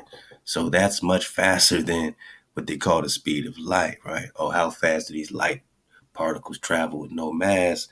But when you're everything and nothing, right? You are the spiral. You're everywhere, man. I exist. So, when you're fully in the flow, you know what I'm saying? There's no need for no speed of light per se. You know what I mean? You're everywhere, man. It's fully connected. It's all happening. Shape. Maybe the speed of the particle is interdependent upon the information that was carried in the form. And the more information it holds, the denser it becomes. I have a few examples to demonstrate what I'm talking about. The first is water vapor. I know that it's not a light speed particle, but perhaps they have the same properties. See, water has a heavy density, but when it heats up, it translates into vapor and rises into the air. It takes a 90-degree turn into another dimension form, and it merges together with itself to become clouds. As the clouds become packed, denser and denser, with so much information packed within them, eventually they have no choice but to release, and all of the water comes pouring down. It's changing from a high-speed particle into a denser one, based on the density of the information within the droplet, as well as the speed that it was traveling. Now, I recognize that this only partially works as an example. Who got the drop? Because the particles I was describing are not light-speed particles. But if we can take that idea and apply it to light, it seems to work in a very similar way. Let's think about photosynthesis, a burst of energy from the sun. And I was going to say that before you talk sun, you're talking light. You know what I mean? The Most High said, let there be light before the sun was created. Sun travels towards the earth as both a wave and a particle. It has properties of both, and it's moving at the speed of light and passes through a plant. That plant then absorbs the information and energy that it needed from the wave particle that passed through it. The plant then uses that information, the light speed particles that it took from the sunlight, and uses it to create something with mass. We just synthesizing, photosynthesizing. I'm trying to tell you, man, subscribe to Natural by Law. He's on it. You know what I mean? He's on the wave. You know what I mean? I didn't invent the wave. We didn't invent the wave. The wave is. We're just, promoting frequency, energy, vibration, awareness. Now you're aware of the wave. You're aware of the static. Now you're having a defense. You can put your X up. You can put your tau up. Right now you got a defense. And again, light was already in existence before the sun. So where does light come from? They can't tell you who you are. How can they tell you who you're not? They can't tell you where you come from. They don't know. Where does light come from? Wow. Merging them with water and other plant matter to create sugars and other nutrients. In addition to supporting the theory of light being solid and holding information, and even mass, doesn't that also seem to fit the model of the Higgs boson too? I could be wrong. It's just an idea. If light is a solid, it can be both a wave and a particle simultaneously. If light is a solid, it can both a wave and a particle. So what do you observe, right? When you're not observing, back to the double slit, he keep talking quantum mechanics. You know what I mean? He keep talking quantum mechanics, not us. We just happen to have surfed the wave. So light and particle. What do you observe? The light particle and wave. What do you observe? The particle or the wave? You're surfing the wave. Now the wave is all happening, man. It's all happening. It's all happening, right? Now, how do you collapse the wave into a particular possibility of success? Or do you just want it always to be all happening? If that's all you want to observe is any and all possibilities, well, maybe that's the spiritual enlightenment. Maybe that's the spiritual growth, man. It's all happening. It seems to be a part of our spiritual growth. Because even the tough times, You know, when you ether up, you know what I mean, put you in that light body, you know what I mean? Get you back in the flow. So where does light come from? Have both density or nothing inside it at all. And if light is a solid, Remember, Thoth can't see past the greater light. well, what could it look like? What my friends and I have come up with is a combination of three forms, the three simplest shapes in existence. And as you look at it, ask yourself, can we simplify it further? Light is composed of two primary forces. We call these electricity and magnetism, thus electromagnetic waves and radiation. Electricity is particles. Are we sure? Or are they hijacking us? You know what I mean? Is the moon hijacking us? Is electricity? Are we talking ether? Is this what light is? Is this really what light is? Or are they talking about what's measurable? Remember, it's all about what they're measuring in science, right?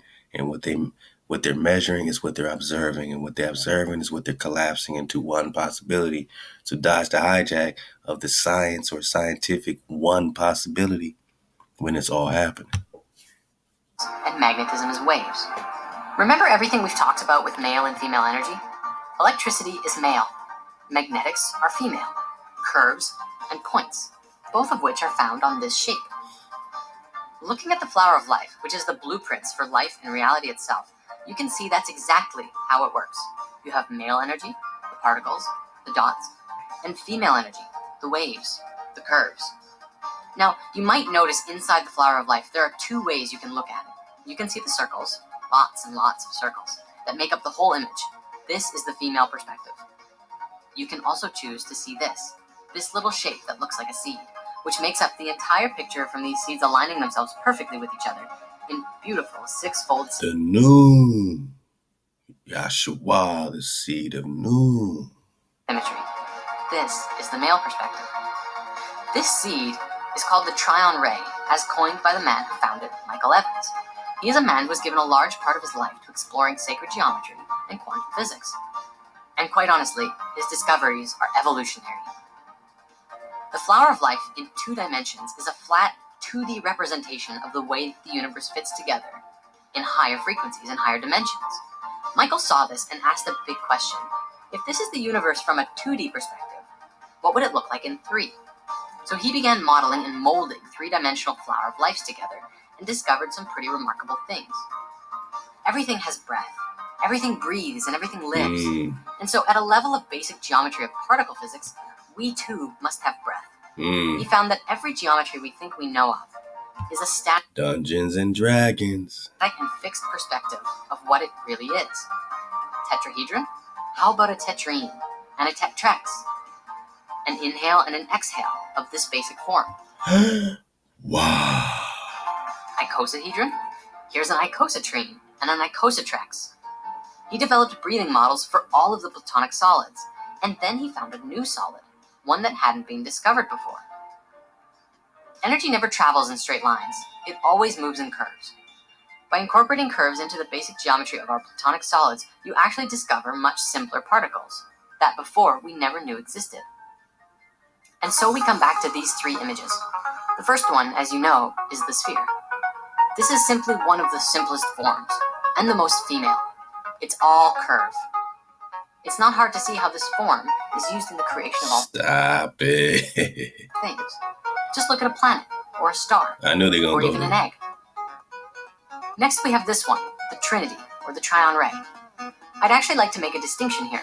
The Trinity is 3 spheres put together like a Vesica Pisces, and the Tryon Ray is 1/16 of the volume of that. So you can go deeper in this so-called, Christianity Trinity business, right? The womb, you know what I mean? The matrix. 3 dimensions, they both come out with 3 edges, 3 faces, and 2 points, smaller than any other shape. It's a single shape that contains both particles and waves. They're both equally important, and Michael Evans proposes that with this Tryon theory, he has speculated that light could in fact be a solid. In fact, it's highly likely. This Tryon Ray is the geometry of a straight line.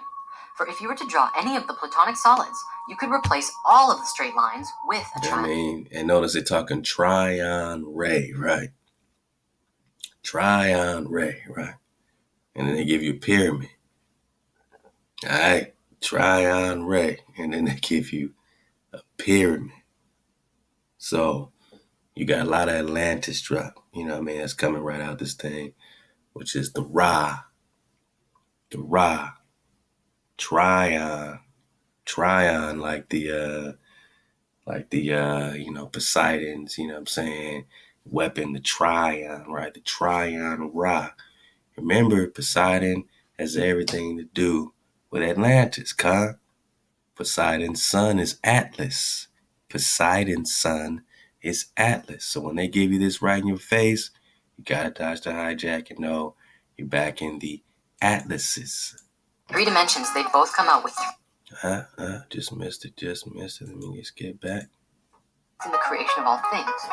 Just look at a planet, or a star, or even an egg. Next we have this one, the Trinity, or the Tryon Ray. I'd actually like to make a distinction here. The Trinity is 3 spheres put together like a Vesica Pisces, and the Tryon Ray is 1/16 of the volume. So you got Poseidon's Tryon, right? And then you got the Ra, the Ray or the Ra, right? So Tryon Ra, bang. What does Ra got to do with the Tryon or Poseidon? What does Atlas have to do with Poseidon? You're talking about the son of Poseidon. So that's Atlas, where they get the plural Atlantes. Egypt comes straight out of the Atlantis. Get the sinking of Egypt 2016. We will be revisiting that. We're doing the callbacks to the ancient love song straight from the beginning, because there ain't no beginning, right? There ain't no end. It's a flow. We spiraling up though. We getting out the loop. We 9 above, right? 9 above the barrier. So we getting out the loop. We're not in that hijack loop. We dodging hijacks at all costs. So Poseidon's Tryon, Ra, and then you get this womb situation. You also got this all-seeing eyes situation. You see all the sacred geometry, man. So I'm just leading you to the water so you know what you're looking at. And it's not like, oh, this is either good or bad. It's just that this is what they're tapping into. This is what they're tapping into. I mean, what do you think the Atlanteans knew that the Moons didn't know, right? Tao's people and Esteban's people. We got the cities of gold popping. We got a lot of series, man, that we've built up throughout the years that we flowing back and calling forward to, But when you see Tryon Ra, you need to know. Remember, they gave you that eye of Ra in the beginning, right? So, come on, man. We dodging hijacks at all costs. Volume of that. In 3 dimensions, they both come out with 3 edges, 3 faces, and 2 points, smaller than any other shape. It's a single shape that contains both particles and waves. They're both equal. They worship the synthetic womb, so they make dualities, reflections, duplications out of your ancient love song. Equally important, and Michael Evans proposes that with this Tryon theory, he has speculated that light could in fact be a solid. In fact, it's highly likely. This Tryon Ray is the geometry of a straight line. For if you were to draw any of the Platonic solids, you could replace all of the straight lines with a Tryon Ray, and you would get a diagram of both the inhale and the exhale of that Platonic solid. The great artist Delacroix once said it would be worthy to investigate. See how they doing it? Inhale, exhale. So, wow. So this will be the wow version of the pyramid, right? And the inhale, we're just getting the dismount. This Tryon Ray is the geometry of a straight line. For if you were to draw any of the Platonic solids, you could replace all of the straight lines. All right, pay attention. Lines with a Tryon Ray, and you would get a diagram of both the inhale and the exhale of that. All right, so this will be the wah. This will be the exhale. The other one will be the inhale with the fuller, so-called, whatever version, whatever hijack name they want to call it. And then this would be the stable form of it. So again, pyramids are not bad. You can put your intention on any Platonic solid, crystal, whatever you call it. Cubes are not bad. Pyramids are not bad. Stars of David, star tetrahedrons are not bad. It's the intention that they're putting on the Platonic solids. It's all about intention. But when you have awareness, vibration awareness, now you got awareness or control of your intentions. Now you can say, I intend to observe this wave pattern, thus collapsing it with the intention of freedom, of getting my land back, Jack. How does it apply to the hood? How does sacred geometry apply to the hood? Because now you can put your intentions on the crystallization. You can put your intentions back on these crystals that they're throwing at you with their intentions. And by observing, or at least being aware of your vibration, you can now see clearly with 360 degrees their intentions. They invaded you, right? You know their intentions to collapse your wave pattern into a whole nother frequency, right? An excellent new tune when you already got an ancient love song, God of the Old Testament, framer and shaper. That Platonic solid. The great artist Delacroix once said it would be worthy to investigate whether straight lines exist only in our brains. The interesting thing about the Trion Ray and the Vesica Pisces is that they both have straight lines, as well as curves, and it's just a matter of perspective. One of the most important pieces of information about all of these shapes, though, is that this is how form comes into manifestation from a geometric perspective, from source to the material world. The sphere is a ball. It's all curved. Upon adding a second sphere, you get the first edge. And so this is curves and edges. When you add the third sphere, you get the first points. And now you have curves, edges, and points all together in one shape. As you continue adding circles, you get more and more shapes and forms that begin to manifest, such as the Platonic solids and everything else we know about. This is why the Vesica Pisces is so important. As you know, we've been looking at this for a long time, and we're going to continue to. Over the past year, I've been learning that the Vesica Pisces is one of the most important keys for waking up and transformation on this planet. It is a model for bringing people together to create powerful change on this planet. As we grow together and make powerful connections with each other, it is our connections that begin to alter the way that we do things. We help each other refine our messages. It is asking each other questions that allows us to explore deeper into what something really means. And then, with the newfound information that we gathered together, we can set off on a journey to change the world. Ladies and gentlemen, these three forms are what I believe to be the God particles. We have a male form, a female form, and a form of a merging together. God particles, but they don't believe in the creator, right? But they say, man, we're going to make a, with these particles, man, we could change the world. How did he say it? How did he just say it, man? Let's get it right here. How did he say it, man? It is a model for bringing people together to create powerful change on this planet. Yeah. As we grow together and make powerful connections with each other, it is our connections that begin to alter the way that we do things. We help each other refine our messages. It is asking each other questions that allows us to explore deeper into what something really means. And then, with the newfound information that we gathered together, we can set off on a journey to change the world. Set off on a journey to change the world. But first you need that strong power. And that strong power must go and have a plan, right? Have a floor plan. Go into the floor plan, the house, the family, the Shabbatah that starts to gather because they set out to change the world, right? What does change the world mean to you? It's regaining your world, regaining your land, regaining your frequency. You walk through a portal or an entrance. Portal. You get greeted by Mama. She gives you that breath, wisdom. Solomon prayed for wisdom and discernment, right? He got the breath. And then you got the tent peg, right? The inhale, Platonic solids. Exhale, Platonic solids. Now you got security, because with that exhale came the sound. Now we hear. First we see, then we hear the vibration. Then we feel it all to get our cut off, to get our division from the bullshit, to wake up. To wake up, you need to cut it out.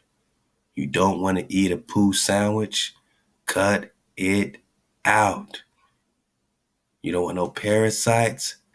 Cut out that meat, right? That meat contains parasites, and we don't know what's in it.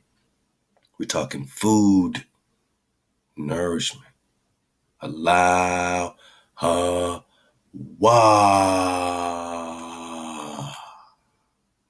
gather. Ladies and gentlemen, these three forms are what I believe to be the God particles. We have a male form, a female form, and a form of a merging together of both. The God particle is not a matter of scale. It is not a smallest thing like a Lego block, but rather the simplest geometry that we can conceive in this dimension. It is a geometry that makes up all manner of things, regardless of size and scale. Just look around you. Most seeds look like this. Most leaves look like this. Most fruits look like this. Eggs look like this. Sperm looks like this. It's practically impossible not to find examples of it everywhere. All we need to do is take a look. Yeah. Okay, grand finale. Okay. To answer that big question from the beginning. Let's go. How does the infinite universe have a beginning? Let's go, champ. I have a feeling you might already know. It's a cycle.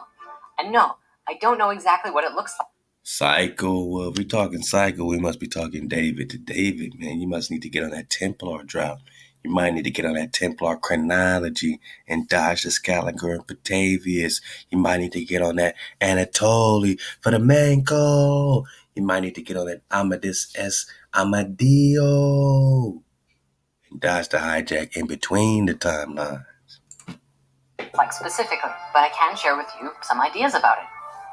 Every cycle comes to an end, and then begins a new cycle. David to Or David. maybe it's the old one, continuing on again. Moses to Moses. Some theories about the universe say that once it was a hugely expanded thing, and it contracted to a small point, a space of unity, and then rapidly expanded outwards again. Stop it. And today, while we can't see the remnants of the previous universe, at least not yet, we can see the beginning of this cycle that we are a part of.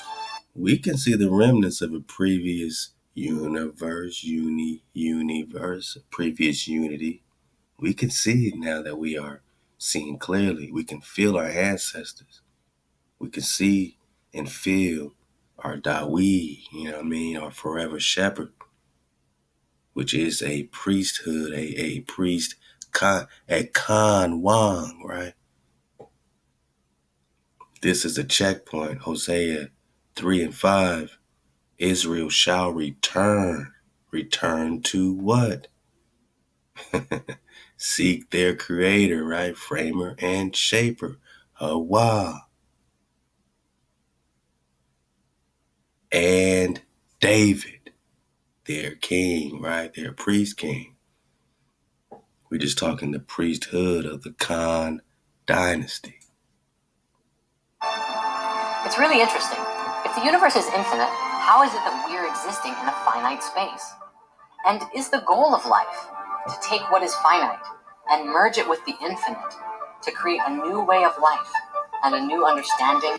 Merge it? Nah, they trying to be syncretic. They trying to be syncretic now. Now they trying to do a fusion.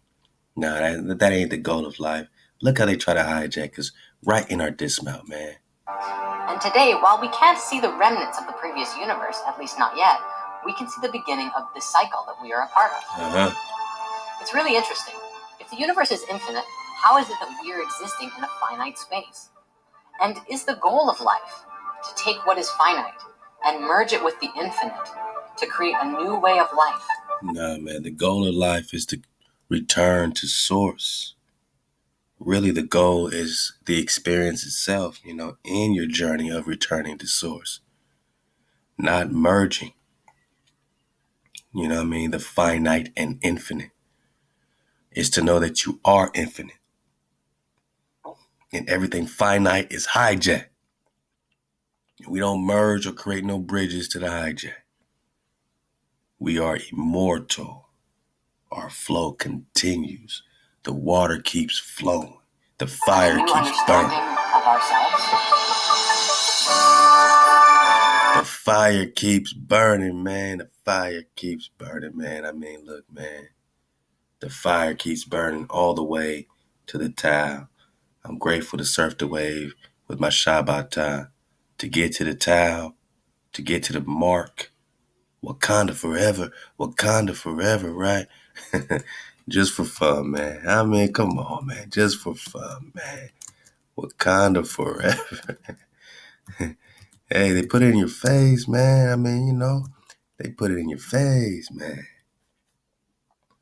Wakanda forever. Hey, man, you gotta surf the waves sometime, man. Wakanda forever, man.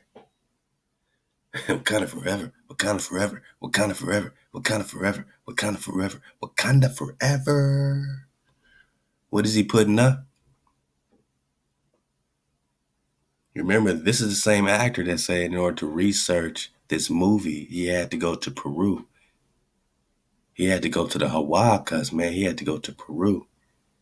This comes back to the home team on the home turf. And they're putting up the X, right? They're putting up the towel. They're putting up the towel, right? They're putting up the X, right? Because X marks the spot. So when they talk to Taurus, they're talking to Taurus. Is it Taurus or Taurus, man? Clan Ross, Pig Stand Up. We got a pig series I've been promising for a while. I mean, we got a lot of fun to be had. We're just talking about the towel, right? I mean, we're having fun, but real talk, we're just talking about the towel. The towel, the cross sticks, right? We're just talking about Wakanda forever, Wakanda forever, Wakanda forever, Wakanda forever, Wakanda forever, Wakanda forever. Yeah, man, they put it in your face, man. Somehow this is generating power when you talk about the power of the Old Testament. There is a distinction. You can't just start reading from the New Testament like there ain't no distinction. Domenico De Vicio wasn't saying this to hijack the nigga in the hood. He was making a distinction because he knows there's a difference between the framer and the shaper and whatever this excellent new tune that they're coming with. He said, when I came over here, this pair, this entity, this pair, this oneness was so important that he had to use their quiche names. Just meditate on this family. This father had to use their quiche names, the root names. He had to respect it. He had to respect it. Man, the ball's right out in front, Drop Nation. You got the lumber. You got the lumber. You got the drop. So go ahead and swing for the fences when you're talking about Wakanda forever, Wakanda forever, Wakanda forever, Wakanda forever. Look at this man and look at this man. Look at this man. Wakanda forever. Look at this man and look at this man. Wakanda forever, Wakanda forever, Wakanda forever. Huh? This ain't no play. We're talking about the power of the ancient love song. You have to hit the mark. And we do it together. We tribe up. We vibe up. We rise up. Allow Drop Nation. Guam.